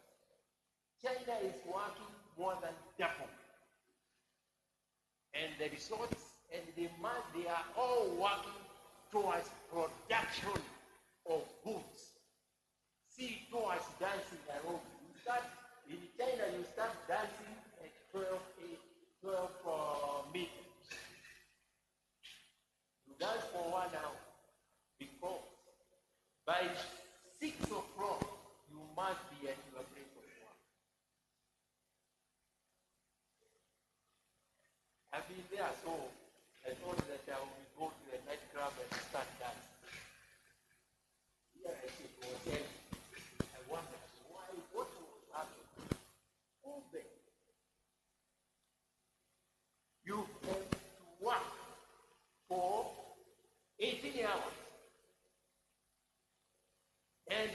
because of fear of failure, because failure means going to hell.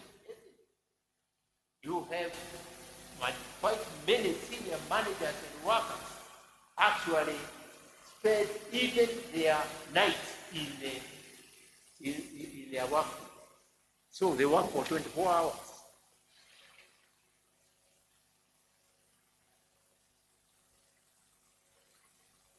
Yeah. So I hope you have seen that because of that, the results are the wealth of the nation. Of course, there are challenges. In that, the problem to all what we have described in terms of successful development in Africa comes in form of the fact that since colonial rule, making tools and giving education on making tools has been forbidden in Africa up to now. You don't have one institution in Kenya teaching people how to make tools. Perhaps only the Burkina where I put them in that from the arts. They are the whole of Africa. They are the only one.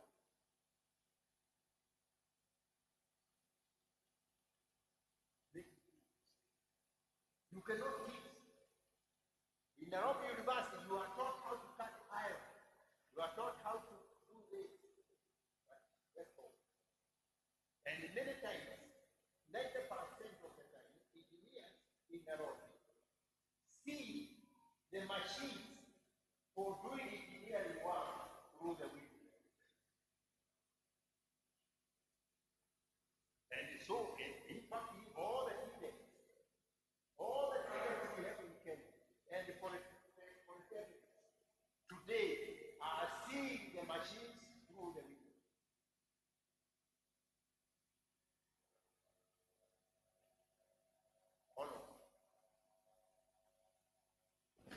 And most of those machines are not connected even to electricity.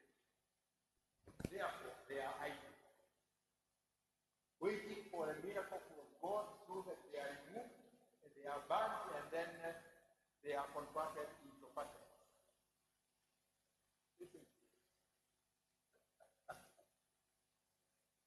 Very interesting. And the whole of all this happened because of what we called English Navigation Act of 1651 and many other acts thereafter. And this act was passed by the British government under the pressure of English businessmen who wanted everybody else on earth to stop manufacturing, including Germany. And because of that, Germany had to fight with the British for 200 years. Yeah. Yes. Say no, we have to manufacture. British told them, you know we have passed a law, you cannot. The same with the Netherlands. And because of this law, which also applies to America, that's why America decided enough was enough in 1750 under the Boston Tea Party. Do you know Boston Tea Party? Okay. You have heard of it. Go and check. What they were saying is that enough is enough. We cannot obey those laws again. We must be able to make our own tools. We shall manufacture everything, and we shall make sure we are independent economically. That is what President Donald Trump is implementing today again. He is saying, if you don't manufacture in America, we shall charge you tariffs 100 or 600%. So that by the time your food comes to America, it will have nobody to buy. so you better keep it or eat. Do you see the way?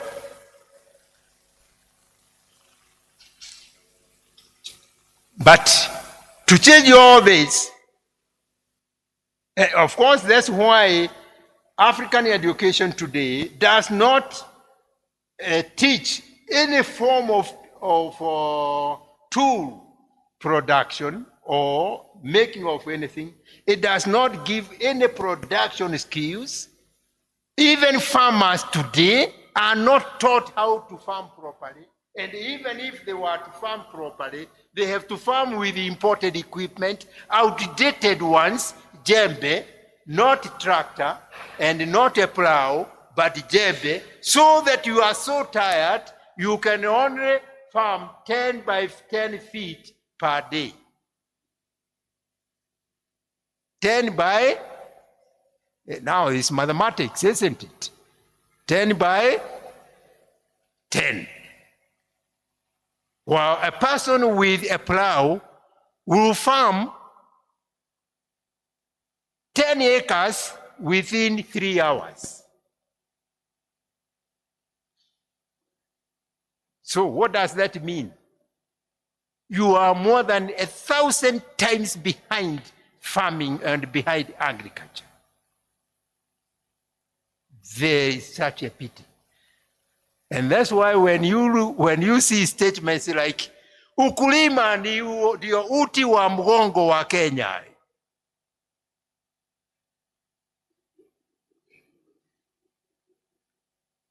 Yeah, I thought it was true once.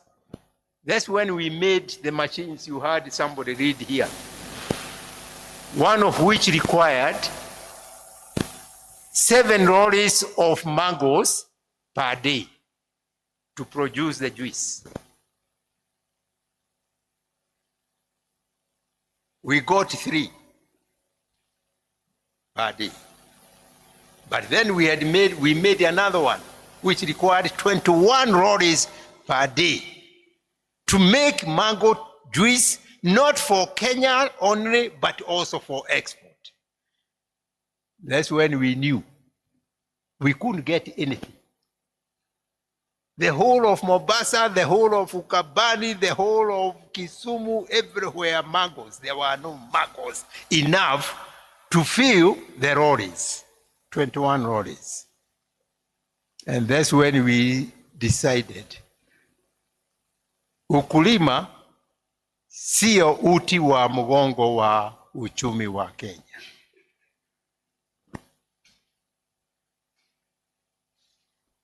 It was a very sad day indeed. So, when the British government and the British businessmen did this, they thought that that would be permanent. But when the countries, especially in Africa, got independence, they were forced to intervene to make sure no country restarted making of tools and equipment. And that's why you are all given technical assistance from Europe and America. Always, you are very smart, have to hear. And the policy is of never make you.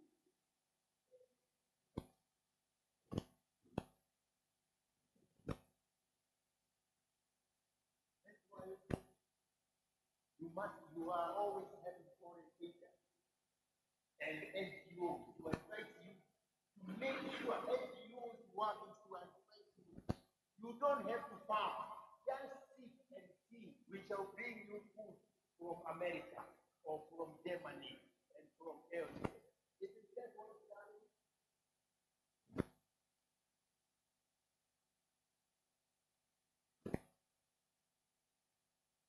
Then people say, we are doing this because there is no rain.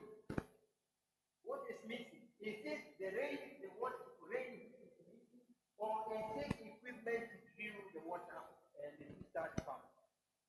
What is missing? The equipment to drill, because you are told never to make that. If you want equipment for irrigation, you must import.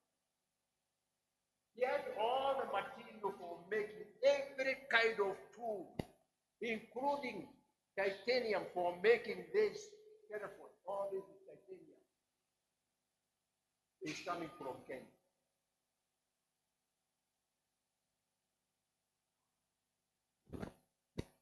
The lithium now inside from Congo, from where and from where?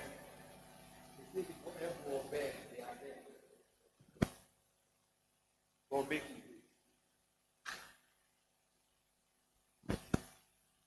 And you have educated people in Kenya.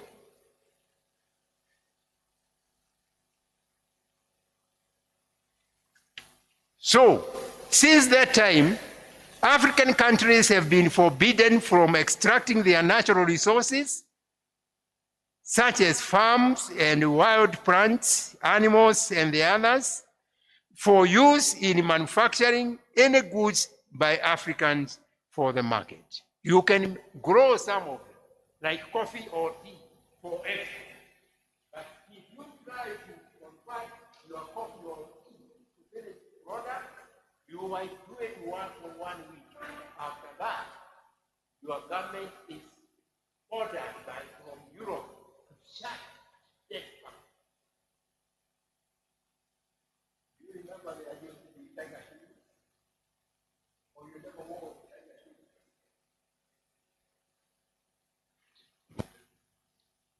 Yeah. Which was started by was in the government, it was very strong. It was the whole factory was run by his own government. That he must remember he is an African. And an African is not supposed to make any goods for the market.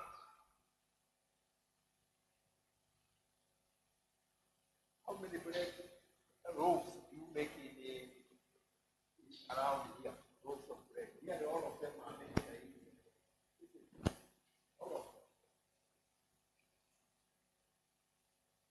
They are almost made by India. They are confirming the word. No African to make bread for the market. And if you make bread, share it with your bread in your house, but never to Carrefour or to the national. And the rest. We are about to finish now.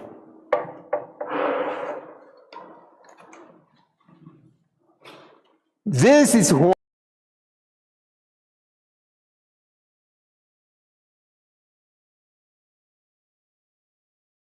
in that subjects like types and values of natural resources and their uses are never taught anywhere in any school or any institution in Kenya or in Africa. Yet that is the kind of knowledge which is compulsory in Europe. Yes, it's compulsory. Compulsory. The same with mining, as I've explained, except the university that I started, called it Taita Taveta, University of Mining. I started. And now nobody is taught how to mine. They are taught mining science.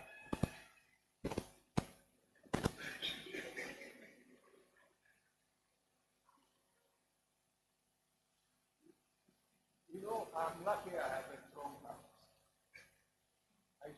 They have disappeared from this world because of frustration.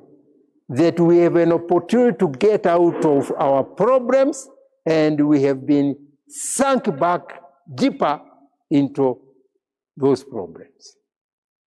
It's a very sad affair. All the other engineers are not trained engineers. That's why they get a degree of science in engineering. That only happens in Africa. In all the other countries, especially Europe and America, they get Bachelor of Engineering, not Bachelor of Science or Bachelor of Agriculture. In Africa, we get Bachelor of Science in Engineering. That's why you don't have one graduate in agriculture who knows how to drive a tractor for farming. Not even one.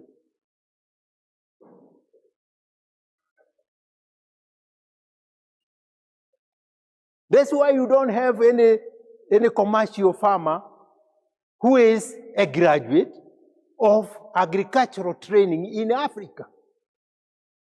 They are all, once they leave, they go and become agrovet sellers to import things they should be making, to import and selling. Fertilizer, they should be taught how to make fertilizer. Nobody is taught how to make it. They learn the science, but practical activity of making fertilizer, none knows it. None can do it.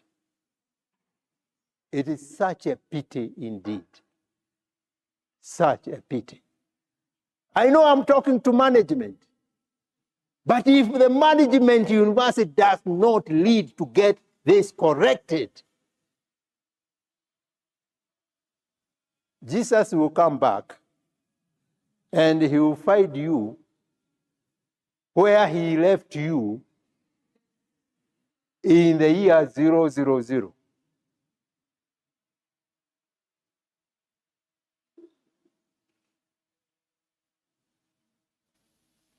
That these people can't make anything. They can't even grow food. So, even a cow eats grass, but does it grow grass? What is the difference between this man and this cow? What's the difference?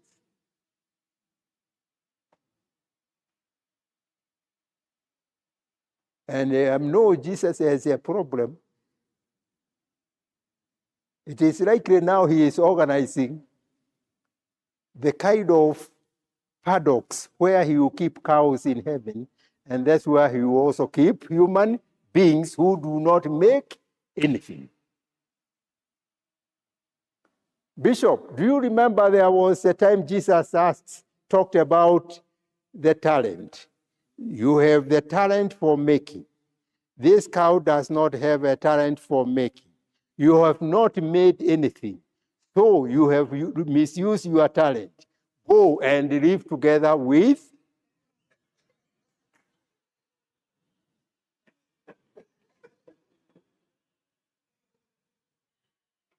Are we together?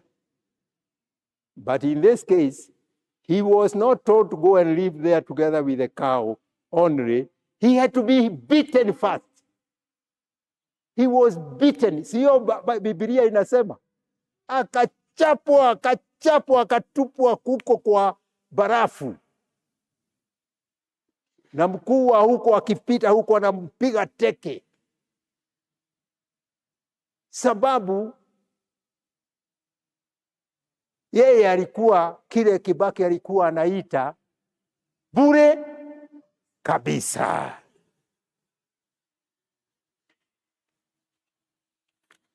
So, to move forward, the foreign imposed barriers to proper African education must be changed.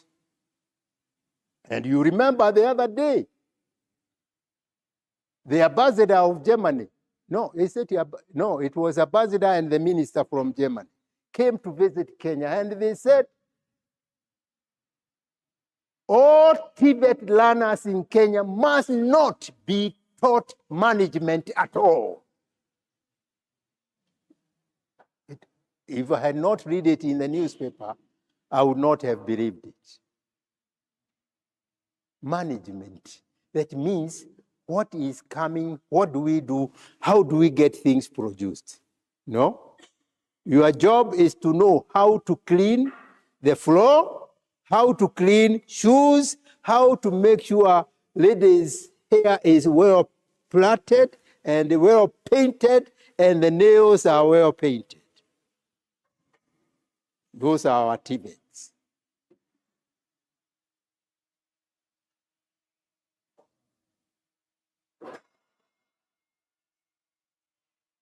Foreigners. are still telling us what to do.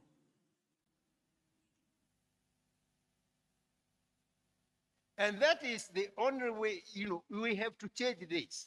And that is the only way African population will manage to recover their right and freedom to get education on their national resources and how to extract them and how to use them to manufacture goods for the market in order to create the wealth of the people and the wealth of the nation.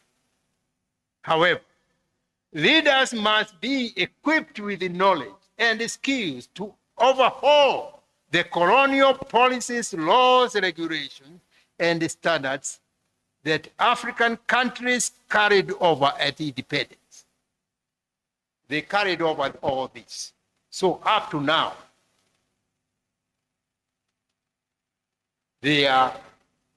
those policies are still our policies and they are still our law. I know President Kibaki tried to change them. And because of trying to change, that's why he had been fought in 2007. Do you remember? The 2007 was to remove him so that he stops the nonsense of changing these laws. I know many people didn't know. They thought that it was the tribes and the others who have, it had nothing to do with us. It was all foreign driven. But he did one thing. He tried to put the freedom to make things and develop your nation in the new constitution. Under Article 174, D, F, and I. Can you write that? Constitution, Article 174, D, F, and I.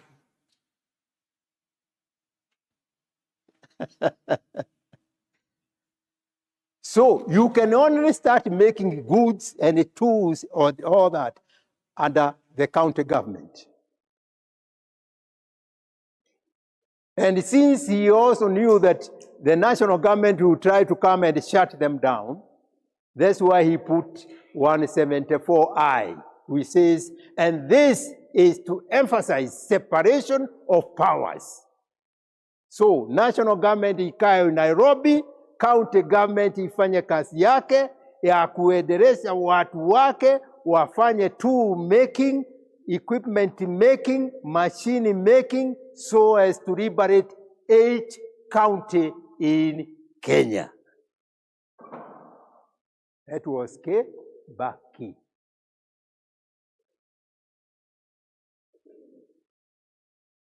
So you are free as long as you go through the county. But if you go through the national government, they will do what they are doing with Keroche today. What are they doing with the Keroche?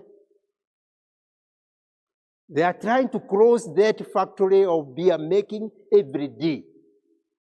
The way they closed the soda, softer soda. Do you know softer soda?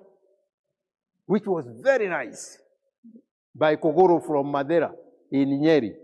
It was shut down so that it stops competing with the American Coca-Cola. Shut it down. Keroche, shut it down.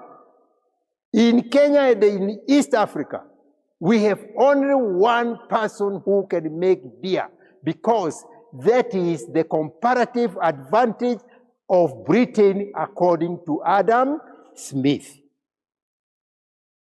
Are we together? Is it clear now?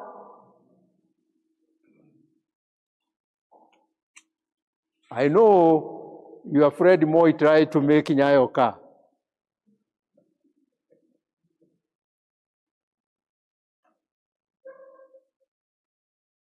And the best professor was sent from Japan to come and advise so that never shall Kenya make such a car.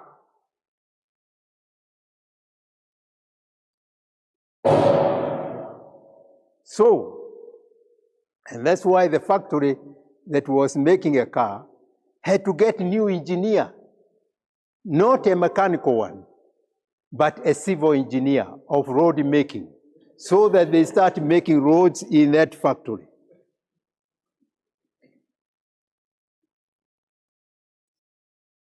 Do you see how the style? Very nice style. And since that time, the factory is still run by civil engineers. That means to make sure it will never make even a spoon or even a panga.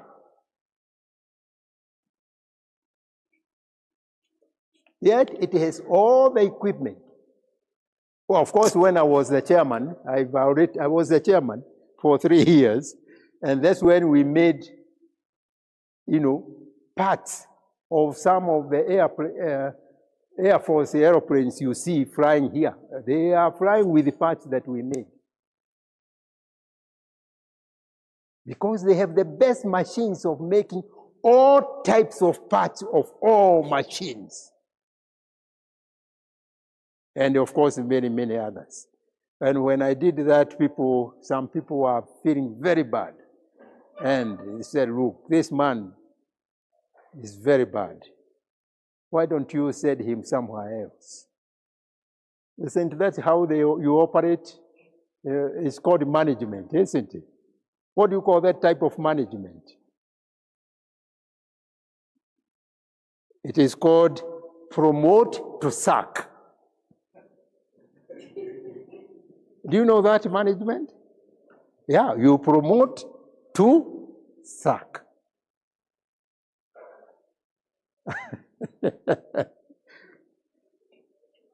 However, African leaders must themselves be equipped with the knowledge and skills to overhaul all the colonial policies, regulations, laws, and standards which African countries carried forward.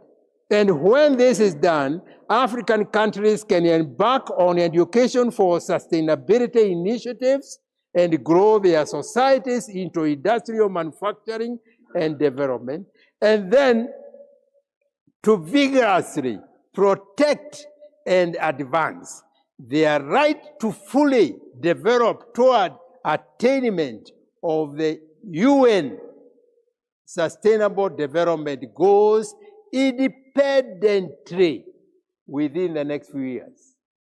A country like Kenya requires 5 years to become fully industrialized.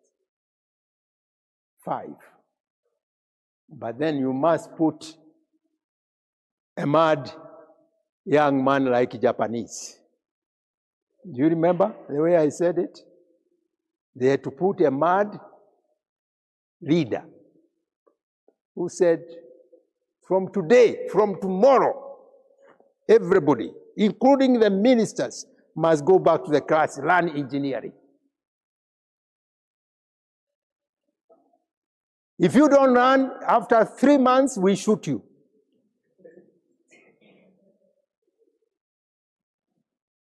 That's how he operated. And that's why within 5 years, Japan was fully industrialized. And do you know, as Japan was industrialized, you have to remember, Japan does not have even 1 kilogram of iron ore. They had to import. So they had to make chips and the rest for going to other places, getting the mining, the mineral, iron ore and copper quickly, bring them back. And that's how Japan developed to be a military nation. To fight to a point of fighting, almost winning the Second World War, except the time they were bombed with the atomic bomb, isn't it? Which killed 700,000.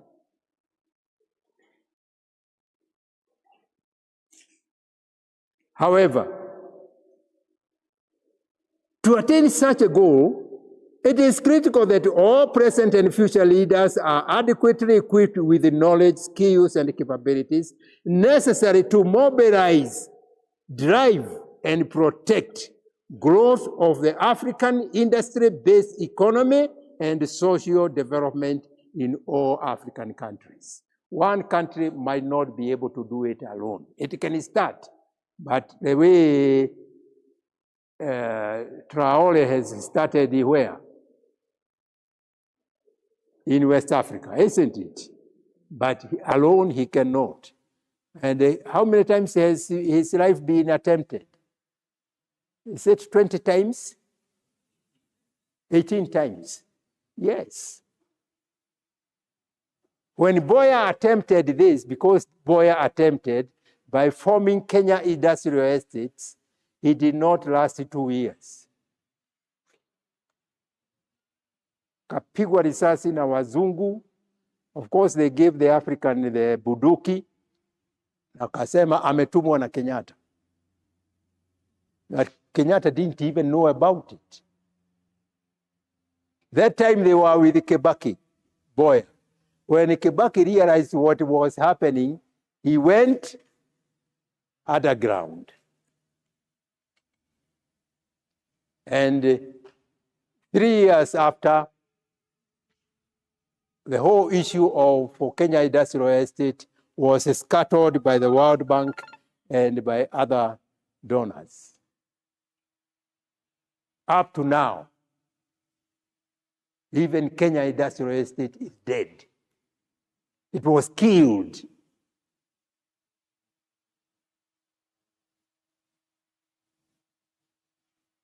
Because we didn't do the changes of the laws, so those laws are still ours. It becomes a very sad story. But all this is possible. This is possible since all these countries are resourced with all types of resources. And all that is required is to train strong and well-skilled and focused leaders to give them full political backing as they seek to give their populations strategic education to enable them to organize. Do you see the wording? To organize, motivate, and protect their populations in extraction of natural resources, in making of tools, and in manufacturing of goods for the market in Kenya, in Africa, and in the world, so that Africa becomes part of the wealthy world. It is also important that such leaders are properly educated on strategic diplomacy and strategic negotiation approaches as to enable them to negotiate with countries that are currently the beneficiaries of cheap African natural resources and of the market of the African market for their imported goods. Therefore,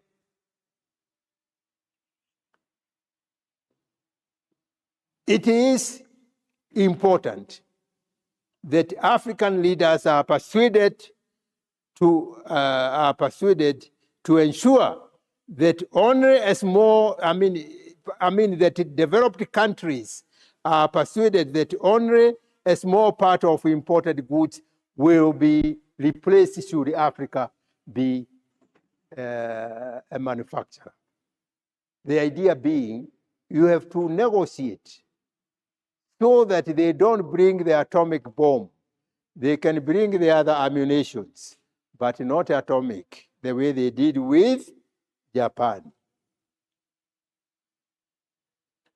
They tried to do it with China, but China told them try, and there will be no America tomorrow. Of course, today they will not dare, because China alone can eliminate all European and American countries in one day. Oh, yes. Did you see the last time the celebration they had the other day? It was there on the TV. It was so scary. So scary. The most powerful and the best armed nation on earth. Even America was shaken. And today, it is clear, even in terms of armed forces and military capability, China is the best. African countries should also point out that the African population is still increasing, and therefore the market for imported goods will not decrease that rapidly. Ultimately, this kind of negotiation means that there will be no loser. And this way, all countries in the world will occupy their fair development path in accordance with United Nations Sustainable Development Goals. How many are these goals? How many? 17, yes. Do you know number 14?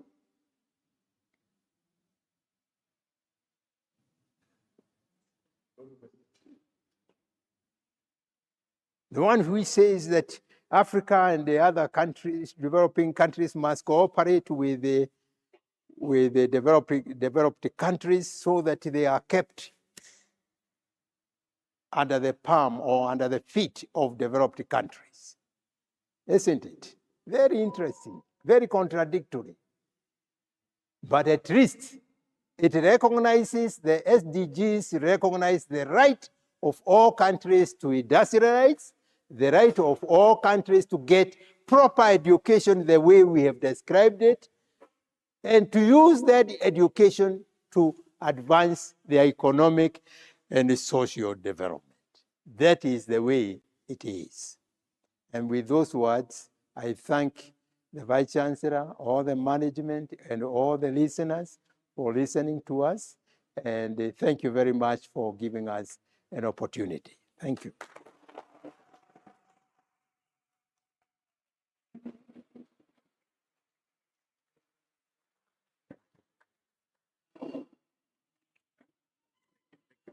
Thank you, indeed. Thank you. Another round of applause for Prof. You can applaud virtually for the online participants, so that that has been very, very, very incisive from the Prof.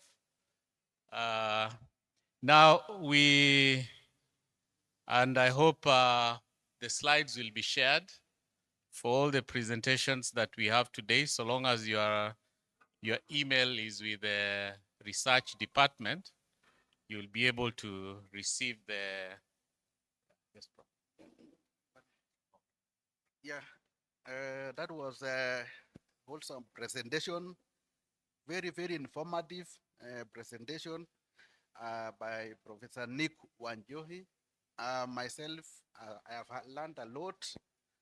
I'm sure all the participants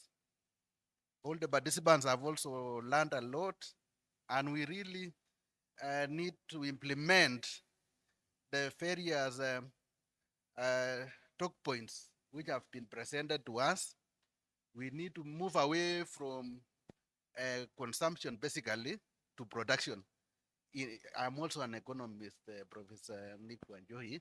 So I associate very well with Adam Smith, 1836, and all comparative advantage and the others. So I was quite at home when you were presenting, and myself, I've really learned a lot. And the various guidance you have given us will take us into the future as the Management University of Africa. What are we producing basically? You know, that is the main question. What are we producing? I remember when we were taking a cup of tea, you really appreciated the students who are already in the production. And I think one thing you told me is now we may need to empower them to produce the items they are using to assist them in production. I think that is the mentality basically we got to have. And we move away from the consumerism behavior and think about production behaviors. I think that is very key as a country. And I think you have really challenged everyone globally. I really don't understand why even at this time I didn't know that I am not allowed to extract the iron ore, which is very much present everywhere, to go and to use for producing production implements. But this is a big challenge for policymakers to consider revising some of those old colonial pronouncements to make us as Africa to be able to utilize our available resources so that we are able to take our country to the next level. That was quite impactful. Secondly, I want to continue acknowledging our council members who have looked in from the morning up to now. I think I acknowledged others previously. I'm informed Dr. Masi Karogo she's still locked in. We are very grateful for your participation, Dr. there. I'm also told Mary Kamau is still also locked in. We really appreciate the support of the council as you are part of the governance of our great university. At this juncture, I want to welcome the Master of Ceremony to tell us what's coming next. I know various presenters, you should be prepared because when we resume in the afternoon, there will be a session. There will be a session for you to do your presentations. We will have quite a number of breakaway rooms where you will be able to participate. We will have 4 breakaway rooms, and of course, depending on the themes which are being discussed in the various breakaway rooms, you will be able to choose the one you want to participate in. Importantly, the various paper presenters, you need to note the breakaway room where you will be able to go into so that you will be able to present your papers. Importantly, also the various moderators in the various respective breakaway rooms. We have breakaway room 1 will be moderated by Dr. Bol Machoka. Breakaway room 2 will be moderated by Dr. Samuel Tiongo. Breakaway room 3, I'm seeing Miss Isabella Sile. Breakaway room 4, I'm seeing Mr. Daniel Komu and the respective presenters. So you need to note your breakaway rooms so that when we are told to go into our breakaway sessions, those who are online, you will be guided accordingly in how to move to whichever breakaway room is convenient for you. Those who are attending physically, you will be shown where actually those rooms are located so that you are able to go there. And I think once you are in those respective breakaway rooms, you should have, for communication with the online participants, you should have a laptop which is linked to the Fire Zoom so that you are able to interact also with the virtual participants in those particular breakaway rooms. However, before we go for those breakaway sessions, there will be some 1 or 2 presentations when we resume at 2, which will just prepare us for participation in those breakaway sessions. We had our presenter, Colonel Professor Dr. Jyoti, all the way from India. He attempted to make his presentation, but at that time there was an internet challenge. So we will revisit that if it is also if we will be have sorted out these connections, we'll revisit it so that we can hear from him, because he has a very, very good topic looking at neuro management and strategic brain research, case of India. So we need to also borrow from India. I think, Professor Nick, I didn't hear much about India when you were talking. I heard a lot about China, Japan, and others. It's like I didn't hear much about India, but we have Professor Jyoti to come and defend the case for India. They will also have from, I think also from India is Professor Sadia. Also, may also, I think they can present jointly with Professor Jyoti so that they use that opportunity for Professor Sadia just to summarize the India perspective. The India perspective, I think, will be coming up. Of course, we don't forget also our PhD students. They are very, very important. So we will also be listening from Abdullahi Mohammed Abdi. But I will ask, when we resume, we just summarize very fast, because we need to move to the breakaway discussions. So the various presenters, when you come in here in the, when we resume at 2, you just summarize. Of course, we don't forget Ms. Joan Besha, CEO of Tech Mindset Africa, also will also do her presentation, but we will be, they will be highly summarized, because I want us to dedicate the afternoon to those particular discussions at breakaway session. And I was shocked by Professor Nick Wanjoi's presentation, that we have countries they are working for 18 hours. I was shocked that here in Kenya, we only work for 2 hours, officially 8 hours, but from the research, and I don't doubt the research, that it's only 2 hours. So, in fact, it is too early. In fact, if we were to work for 18 hours, maybe at around 2 a.m. is now when we are leaving this place, and by 6 again, we are back here. So there is still plenty of time. Don't say we have run out of time. At least I have heard today that countries are working for 18 hours. Thank you, Professor Nick Wanjohi, for that information. So we are ready, we are ready, we are ready to cover the days, what we have for the day. But the most important thing for us is, what is your take home? What is your take home in whatever issues which are being discussed? At least for me, I've taken in a lot, and I'm ready to continue taking in more, which are going to assist me, and also which is also going to assist us as a university as we go forward. Thank you very much. I am seeing I need to give a present to Professor Nick Wanjohi. So, Prof, this just come in front here, so that everyone is able to see what we are giving you. I don't want somebody to confuse that there is some cash which you were given, but we will come and display openly what we are giving you. Even the media can take a photo of the same. So, Prof, yeah, I just come so that you receive a token from the university. I will like somebody to take photo, and then Prof will be able to display what is inside this. This is from MUA. Yes. So we all together.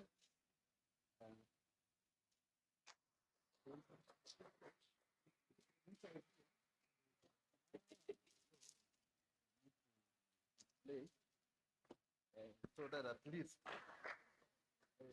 then I will find out from procurement. He's asking if it is made in Kenya, so I will consult our procurement. Then inside here also. Inside here, let me open this one, because somebody can tout what is inside here. We just want to see what is inside here. Yes, yes.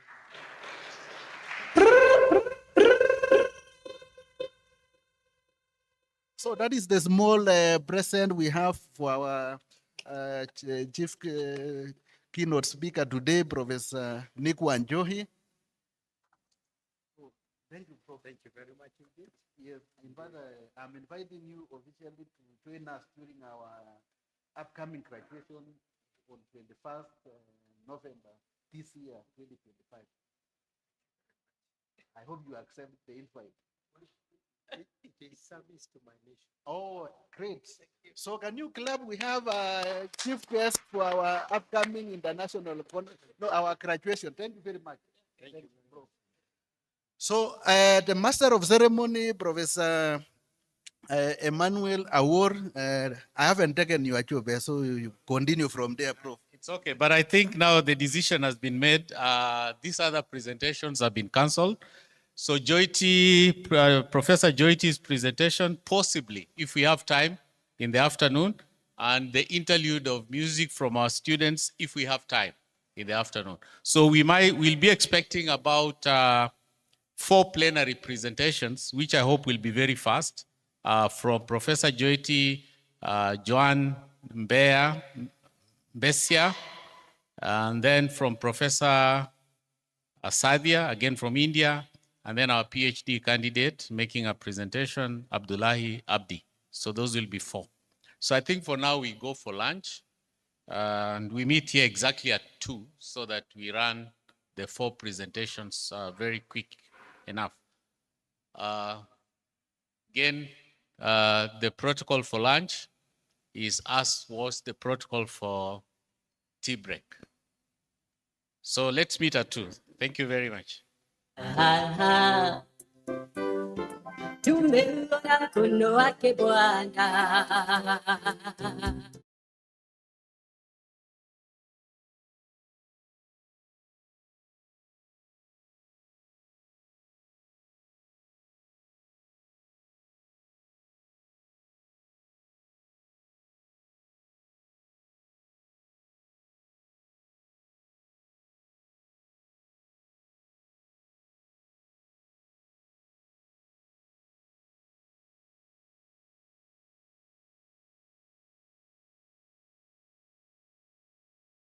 Sorted out the online internet issues, connectivity issues from his end, then he'll follow. And that will take us to another presenter, Dr. Santia, again from India.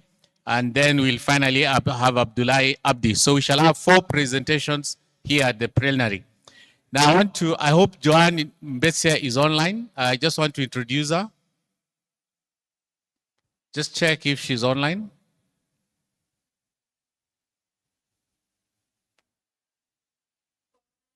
Joan Betsia.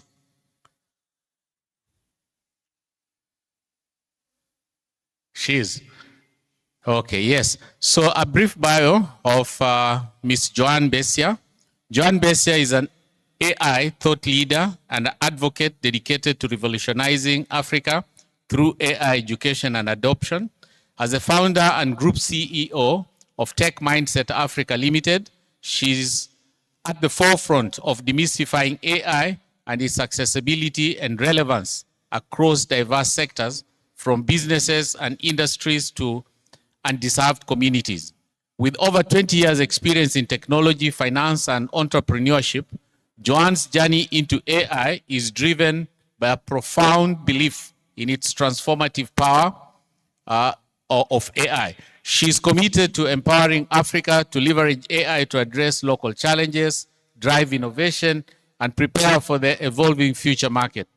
Joan's impact spans numerous initiatives, such as spearheading AI training workshops at diverse universities across Nigeria and Kenya, equipping learners and professionals with skills to develop AI-driven solutions for the continent.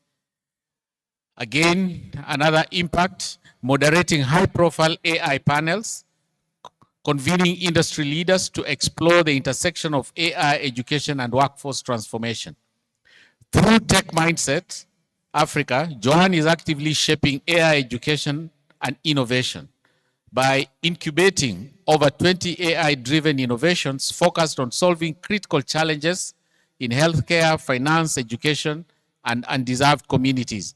And 2, empowering over 280 AI startups through the UK-Kenya Tech Hub, providing critical support for AI ideation and impact-driven innovation. As the author of The Future is Technology Through a Woman's Eye, Joanne is a passionate advocate for diversity and inclusion in the tech industry. She champions the increased participation of women and youth in AI, mentors young African women in tech, and promotes digital inclusion. Joanne also serves as the global ambassador for the Global Council for Responsible AI, representing Kenya in advancing ethical and inclusive AI practices. She is a strong advocate for equalizing education through adaptive learning in Africa, working to ensure that all learners have access to personalized, transformative education experiences powered by AI. Joan Besia is a dynamic force driving Africa's AI revolution, and her vision, expertise, and unwavering commitment make her an invaluable voice in shaping the future of AI education and its transformative impact on the continent. I now have the pleasure of inviting Joan Besia to give her presentation.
Future of our women, for the future of our youth, for the future of work. How do we ensure that we are inclusive enough so that whether in tenancy or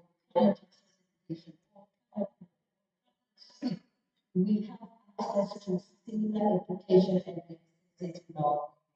Ladies and gentlemen, it was introduced already. I want to emphasize issues that is not to impress, is to impress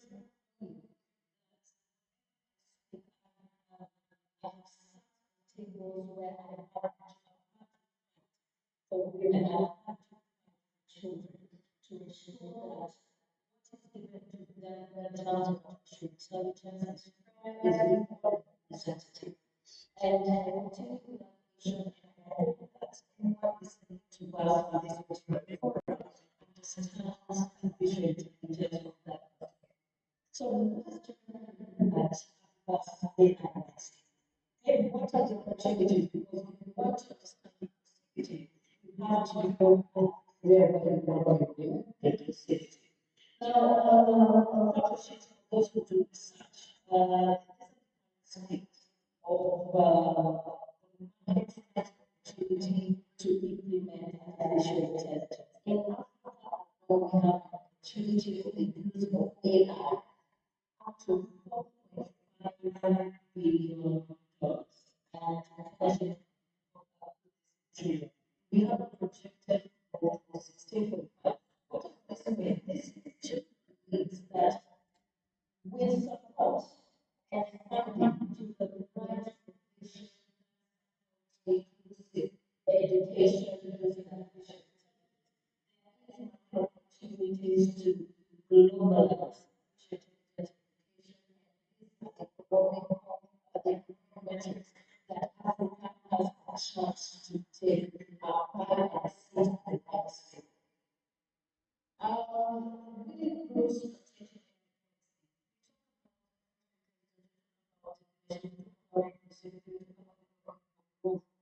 but first,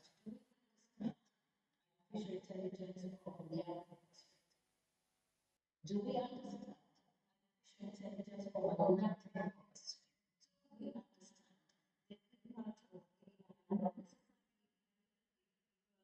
the impact of AI we would know I don't use it. When you imagine this your generation, how to take the seat, how to take the seat and even education system. I want you to understand the next generation system in this world and the part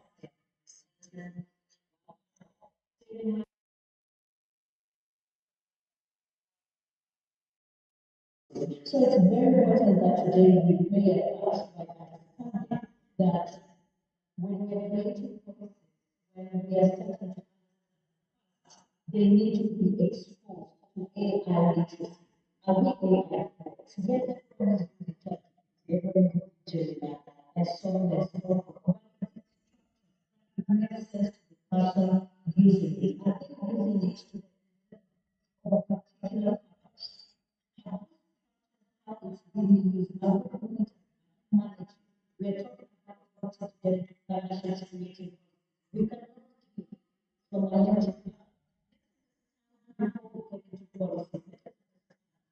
First, what artificial intelligence means for us, not pushes it to be. So once we get that, let's move into capacity building and education. AI application to very intelligence. And also specifically for artificial intelligence and what it means for our future. So once we open up the ecosystem, let us take the opportunity to explore AI, not let us make it free and then give more children. Because without that basic education, there are no opportunities to move forward. Education is very important. We have cases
Representation by the students. What is their feedback? Let us be as inclusive as we can. As a matter of fact, do you have, for example, women represented in that committee, or rather in that team? Do we have people of disabilities, represented in that team?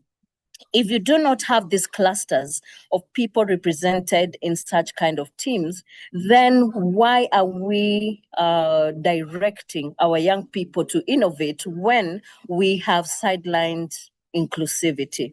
All right. I want us to be as clear as day what the intention of inclusive AI means. So it is not just about artificial intelligence and education. It's very important that every purpose or intended growth in artificial intelligence, whether in education, in innovation, to solve a particular challenge, there's always equal representation. Now, from there, that's when we come into policy.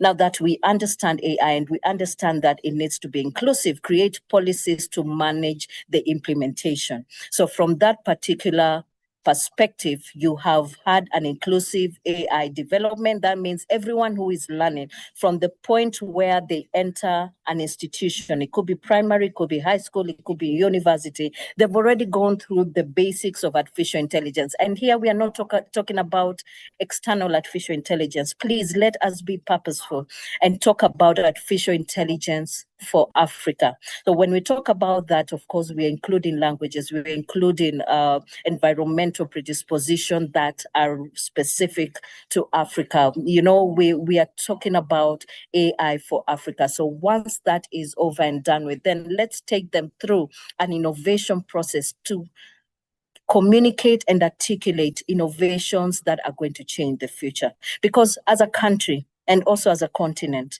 we have vision targets. We recently launched Artificial Intelligence Strategic Roadmap. But do we know about what the contents are? And for those of us who know, are the people around us aware of where we need to go? Is the education sector aware? Is the healthcare sector aware? Is the financial sector aware? I'm sure by that you understand what I mean. Let's look at the inclusive framework in that perspective. So when we talk about, just a few minutes, I was talking about inclusivity. It's very important if we are going to want to start applying artificial intelligence. Let us look at it from this lens. And this is especially for the policymakers. If you're going to enable your institutions, if you're going to enable your communities in artificial intelligence, let's make sure that it is always inclusive. What does that mean? That means that the implementation solution that you're applying, ensure that it involves the community of the people it's supposed to impact. So for example, if you develop a healthcare and AI solution for people who have issues with their eyes, okay? Let's talk about retinopathy. You can go and implement in a large hospital, but ask yourself a question. Whom does this hospital serve? Who walks in to the hospital to receive such a service? And so on and so forth. Now, once you understand that demographic and profile the user of your AI innovation, as much as you're inclusive and well-intended, what language do these people speak? And even if they speak English, if we're talking about scale, if this can work in this hospital, it can work in any other hospital in any part of the country. So it is very important to understand that it's inclusive in terms of the people speaking that particular language in that area. And other than that, do we have young people who understand their community languages? Are they included in that project? Put them as translators, not only as innovators. They're very good at innovation, brilliant, because they have that exposure. But when they are developing this, do they know their great-grandfather's language? You know, now I'll talk about, for example, a Makamba. When I want to develop an AI innovation for the Kamba community, I don't want to get that information from the internet. I would not encourage my team to develop that from the internet. I want them to go to the ground and speak to the elders, the communities, the people who make decisions within the community, and ask them the right questions, involve them in that. Let the youth be the translators, the innovators be the recipients of that data, and let that innovation make sense and align to the needs of that particular community. That is what I want to talk about when we talk about inclusivity. Inclusivity is not surface level innovation. It is intentional, inclusive innovation.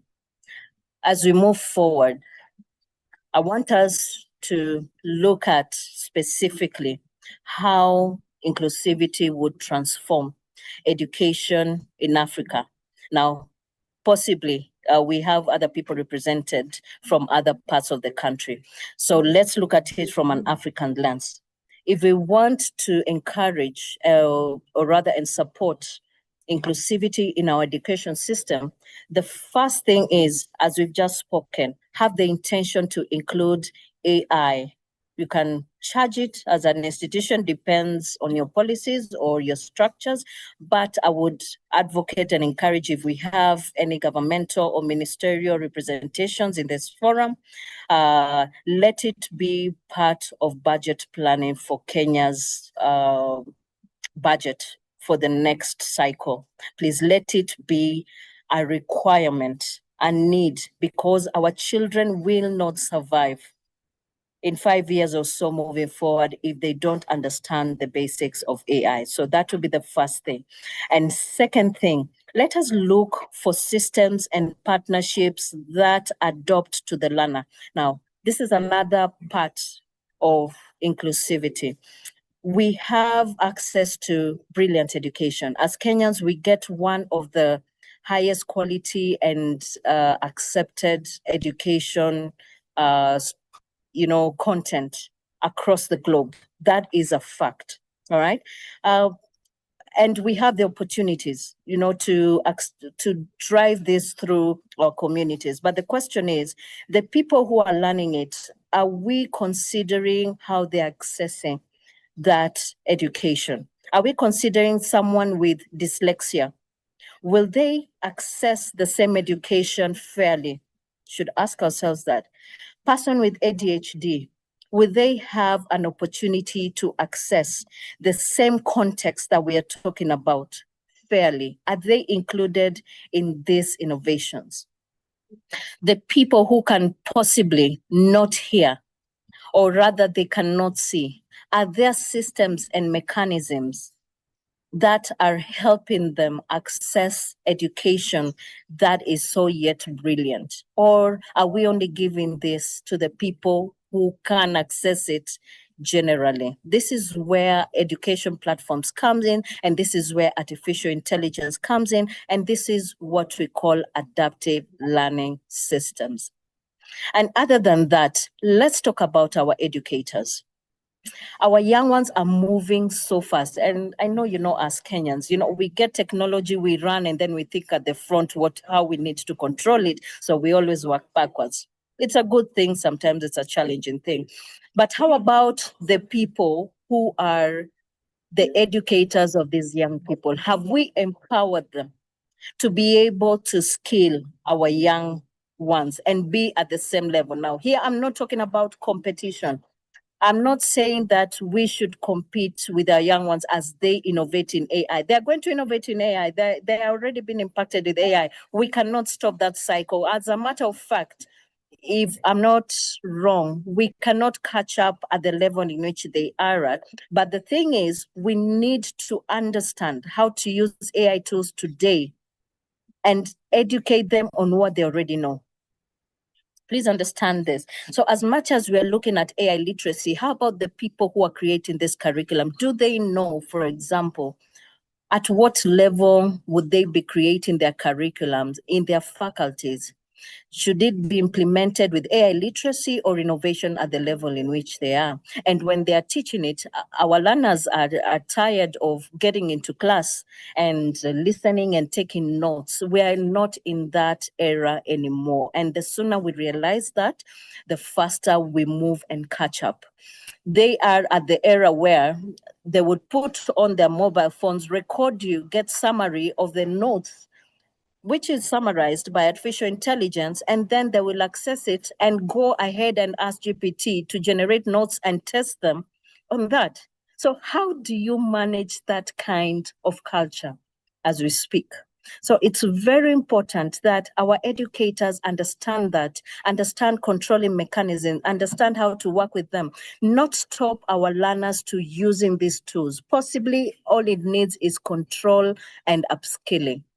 All right. So we need to empower our learners to still use the same tools that they know how to use, whether we control them or not, but in a responsible way. And this is where the committees we are talking about, we must have teams that manage this control at smaller scales at our institutions when we are planning for inclusive AI literacy and innovation and so on and so forth. Let's ensure that in these teams where we are managing this implementation, we have student representatives to show us the way on better ways we can manage our education learning moving forward and opportunities to innovate across such kind of challenges. I'm calling them challenges because we are busy catching up with what has already not been controlled, right? So it's very important that we look at curriculums that upskill the educators of our future generations, all right? And then lastly, but not the least, universities need to start looking into partnerships with industry leaders. Why? Because you will get to understand what industry skills are needed right now as a result of AI. And I'm going to speak this to our young ones right now. And our young ones are people who are 30 and below, 35 and below. For me, you are equal to a child of mine. I want you to understand today's work interviews, they don't ask you how good you are at arguing a case in court. They do not ask you how good you are at doing surgery. They don't ask you how good you are at training. They would ask you how well can you implement artificial intelligence, because otherwise you do not make sense. So it's prudent that our education system is able to partner with these industry leaders, understand their AI needs in their industries, and work alongside with their educators so that we graduate, relevant, skilled graduates. Okay, so it's very important that we understand that, and we need to start bridging these gaps. Let us start doing R&D within our institutions. Let's not wait for governments, ministries, NGOs, and so on to do the research for us. You have research classes. Put them to test. Give them classwork, let them research on something they already know, and you'll be amazed at the opportunities that are there. So what will be the roadmap for an inclusive AI system? And basically, what I would say, the first thing is to ensure that we get into understanding artificial intelligence and innovate and ensure that everyone is educated and we start innovating. That means we must have structures and even if they're online hubs, internal testing platforms to ensure that whatever is being launched or created is established, is tested before it is launched. We also need to expand support. How many education systems are receiving support from external partners? Let us start looking at that. But we cannot go out and start looking for funding if we have not done our own research. So let's also invest in more so focused research and development initiatives that focus on the future of innovative AI and inclusive AI. That is very important. So once we've done that, let us use our institutions to ensure that our hubs and created sandboxes test future innovations. That is the best way to empower our young ones into inclusive AI. And as we move forward, anything that works at small scale can be enhanced at larger scales. That means once we've established and started understanding innovations, and proof of concepts in inclusivity and education and so on and so forth, let us scale by partnering with our global neighbors and be intentional and partner with Africa, because what we want is to sit at the same table where AI policies and information is being made, so that we are not the used. We need to be the innovators, the creators, so that anyone who wants to access data for Africa, they have to ask us. That is where we need to start understanding. All right.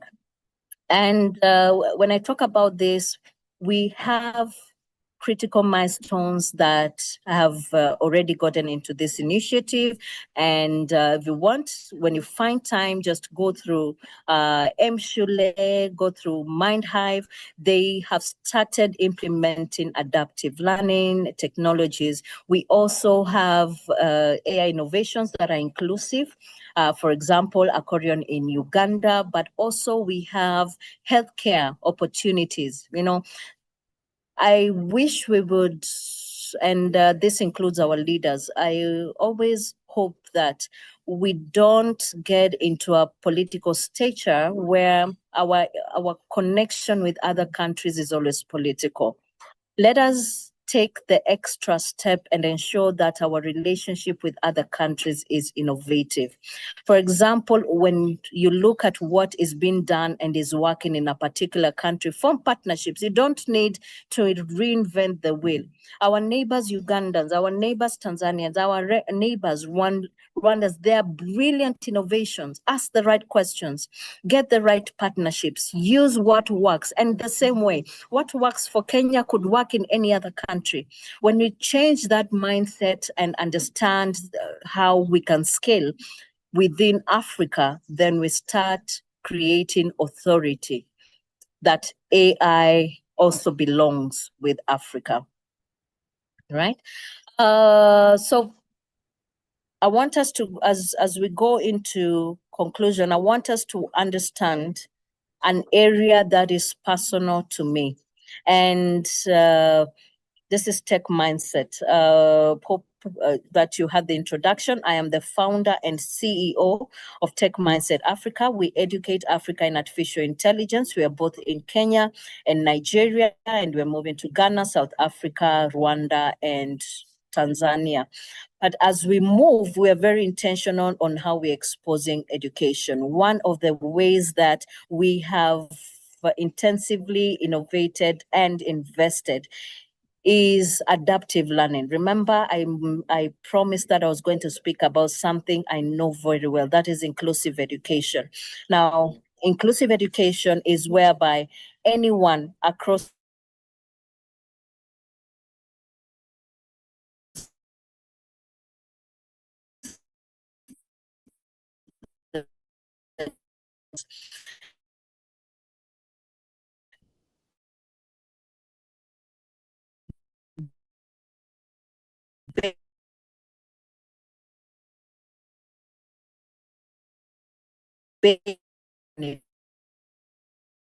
has your content opened once you answer those questions that you access through the system, that content is open to you according to who you are. That is what we call inclusivity, adaptive learning. Have we started thinking about adaptive learning in our institution? I'll tell you that at Tech Mindset Africa, we have started that journey. If you're a woman in Timbuktu, or a young man in Texas, or a young girl in, Karatina, right? The same level of education if you want to learn medicine. One, the content that can be created through the adaptive learning system will be global scaled education as at the year in which and the date up to the point in which you're accessing that education. If there are any changes in that content, for example, legal changes or policy changes, then the system adapts to that particular context and exposes that information to you based on who you are. So if you're dyslexic, the content will be exposed to you put in a way that dyslexic people would understand the content in their way. If you are ADHD like me, the way the words of that content will be exposed to you will be similar. So we have started the initiative. And I'm hoping that we get our institutions and universities to join the bandwagon. The future is education, and AI is only innovated once people understand where they stand at it, and that is through education. So, ladies and gentlemen, we're not saying that this is not without challenges. There are challenges, for example, unequal access to AI technology. In the smallest way, start transforming one life at a time. For example, right now, we are currently speaking with a company that has a device. When put in a particular room, 100 people can access digital information without any internet. That is just very minimal. But the question is, once we start making that as an intention, then we are able to transform and make, digital tools and content across the country, across Africa, accessible. Those are equity gaps. We are able to do that. We are able to use this in our curriculums. Limited funding, yes, we have limited funding.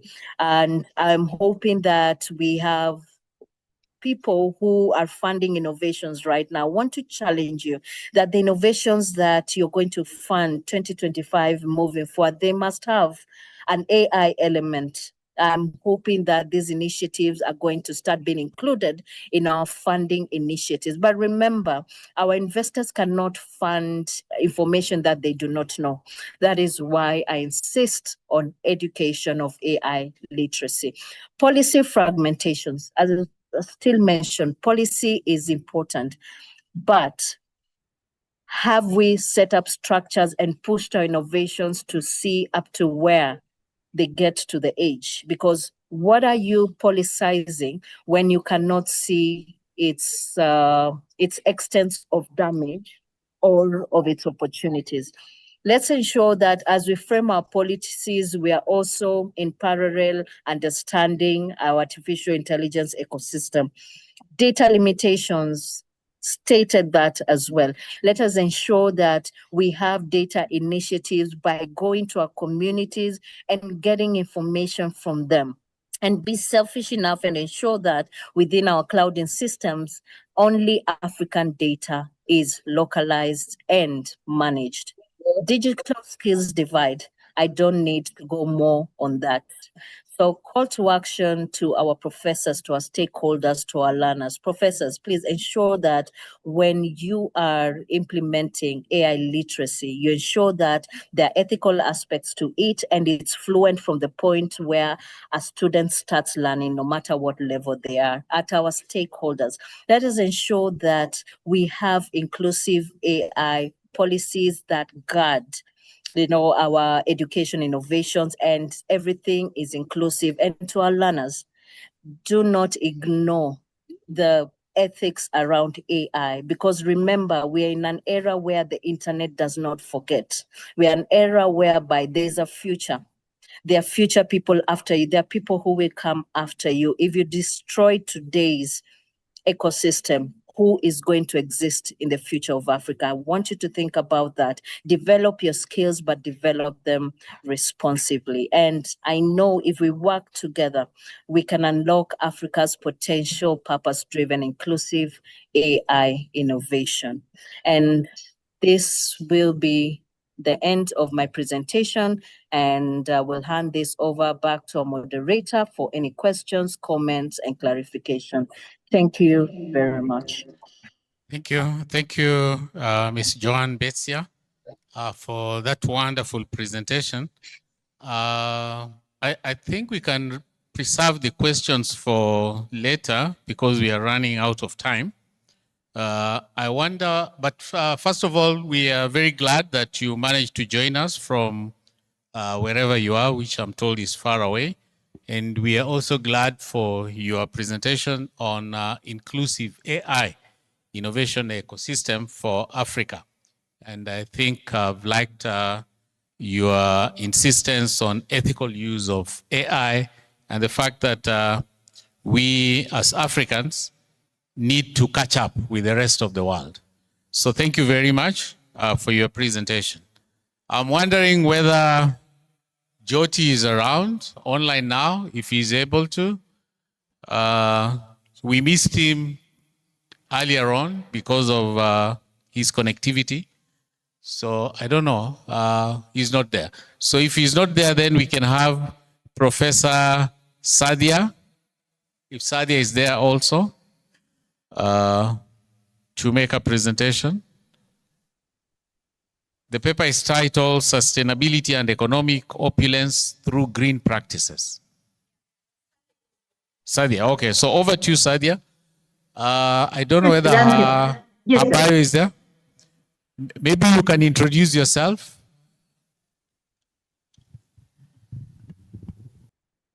I'm Dr. Sandhya, professor from Nite School of Management, Bangalore.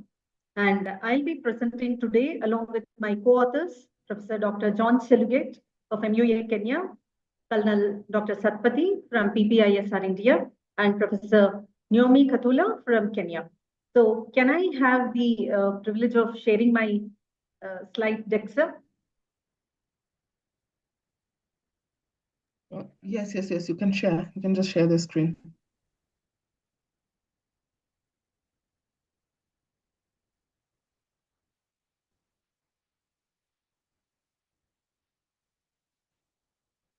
Hope it's visible.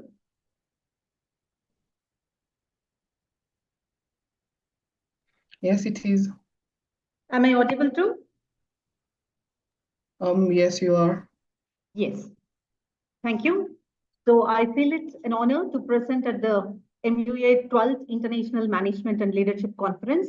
And today I'll be discussing our paper, research paper, Sustainability and Economic Opulence Through Green Practices. So in this presentation, we explore a critical theme, how sustainability, when integrated thoughtfully, is not just an environmental necessity, but also acts as a catalyst for economic prosperity.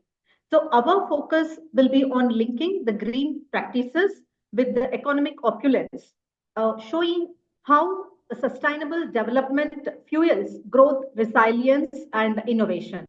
So this presentation also reconnates the deep connection between the environmental responsibility and financial well-being. So we aim to show that sustainability isn't just an ethical choice, but also as a strategic imperative for long-term economic success.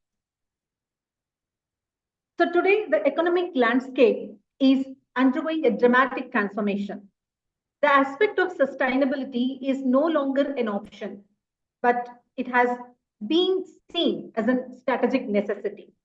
Today, the global challenges that the world witnessing across the globe is like climate change, resource depletion, and economic instability.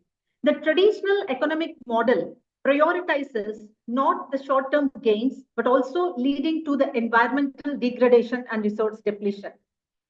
So without sustainable practices, the economic progresses risks become fragile and short-lived. So in the pursuit of sustainable practices has become the essential element of both the economic and social progress. So this paper tries to explore the vital intersection of sustainability and economic growth. It also helps to demonstrate how to foster the long-term opulence while safeguarding the planet. So integrating the green practices create overall quality of life. So we have a dual responsibility of both growth and stewardship. So our paper examines how nations, businesses, and communities by large can foster long-term prosperity while safeguarding the planet. So this comes as a dual responsibility as the growth and stewardship. So the aim is to provide a comprehensive understanding of economic rationale behind sustainability. So we combine theory, empirical research, and real-world case studies, and we'll look at how sustainable policies and initiatives are shaping the economic landscapes worldwide, how holistic perspectives on how sustainability is reshaping the economies for better, the role of innovation and technology in driving sustainable development. Also, we look into how the artificial intelligence revolutionizing the industries to operate efficient resource allocation, utilization, and reducing the environmental impact and the ESG impact that is driving the economic models. So there are three pillars of economic transformation. So we identify three pillars for driving sustainable economic transformation, particularly the renewable energy, smart cities, and sustainable business models. So let's dive into the pillars of sustainable transformation. The renewable energy as a catalyst for economic growth, the smart cities redefining the urban economic landscapes, the sustainable business models as profitability with purpose. So these pillars are not only crucial for reducing the environmental damage, but also for fostering the long-term economic growth, resilience, and innovation. The economic case for sustainability focuses on renewable energy, and the transition to renewable energy is a powerful catalyst for economic growth. So as per the IRENA 2024, there are 12 million and more jobs globally that are being in the field of sustainability. The renewable energy sector employed over 12 million people globally, and this number is projected to grow. So the cost of solar and wind energy have decreased dramatically by 89% in the recent decade, making them more affordable than fossil fuels. So investing in renewables enhances the energy security and also attracts the direct investment and drives innovation. With reference to the smart cities, the concept of smart cities integrate both the technology and sustainable infrastructure to improve the efficiency and drive the economic development. So it includes the smart grids, energy efficient buildings, which helps us to reduce cost for both the consumers and the business owners. So efficiency in terms of energy, mobility, and waste management, and investing in smart lightings have scaled up and saved up to 60% of energy. The intelligent transportation system helped to reduce the cognition and increase productivity. So the smart city concept has not only attracted the business and talent, but also helped in fostering the entrepreneurship and innovation. The sustainable business models as a part of the modern enterprises or adapting models that align with financial success with environmental responsibility. The circular economy models promoted recycling and reusing the materials, leading to cost savings and new revenue streams. So this has helped to a large extent to move away from take, make, dispose models to reuse, recycle, and refurbish model. So companies with strong ESG, environmental, social, and governance practices often have seen higher valuation premiums and better long-term growth prospects. Indicating CSR and ESG actually lead to profitability and reputation.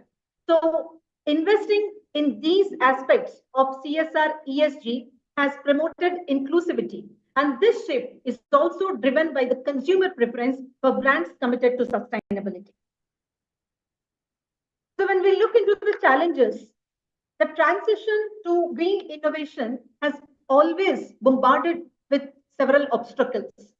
Few of the challenges that the industry has faced in the recent times is financial constraints, the high initial cost and upfront cost.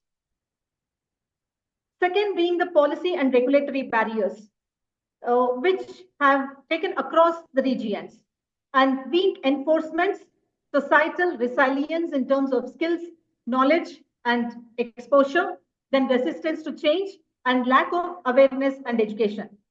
So these challenges are real, but they're also surmountable with the right policies and leadership. So the intention here is not to address the challenge, but also to support the solution that enables the organizations and the society to overcome. So as a part of overcoming the challenges, it is imperative to implement sustainable practices which are without challenges such as high initial cost, policy barriers, and resistance to change. So actionable solutions to overcome these hurdles may also include bringing and working closely with the governments, implementing the policies that incentivize the green finance and also impact the investments and enforce regulations. So businesses should integrate the sustainability aspects into their core operations. Also, focusing on strong policy and governance frameworks, along with public awareness and community engagements are essential for the widespread adoption. So education, reskilling, and community engagement, along with R&D innovation incentives, drive these challenges. So our findings highlight a transformative opportunity at the intersection of sustainability and economic growth. Few of the key insights are intersection of sustainability and economic growth presents transformative opportunities for communities, businesses, and policymakers. So as the world transitions towards the sustainable future, significant findings have highlighted the economic advantages of renewable energy, smart cities, and also the sustainable business models. So the insights which has been underscored as potential of green practices have helped to drive the job creation, enhancing the financial stability, fostering the long-term economic resilience. So in short, we can say that the green practices are not just good for the planet, but they're smart for all the economies. So the renewable energy strengthens the economic growth and job creation. Smart cities, as said, drive and create economic efficiency and innovation.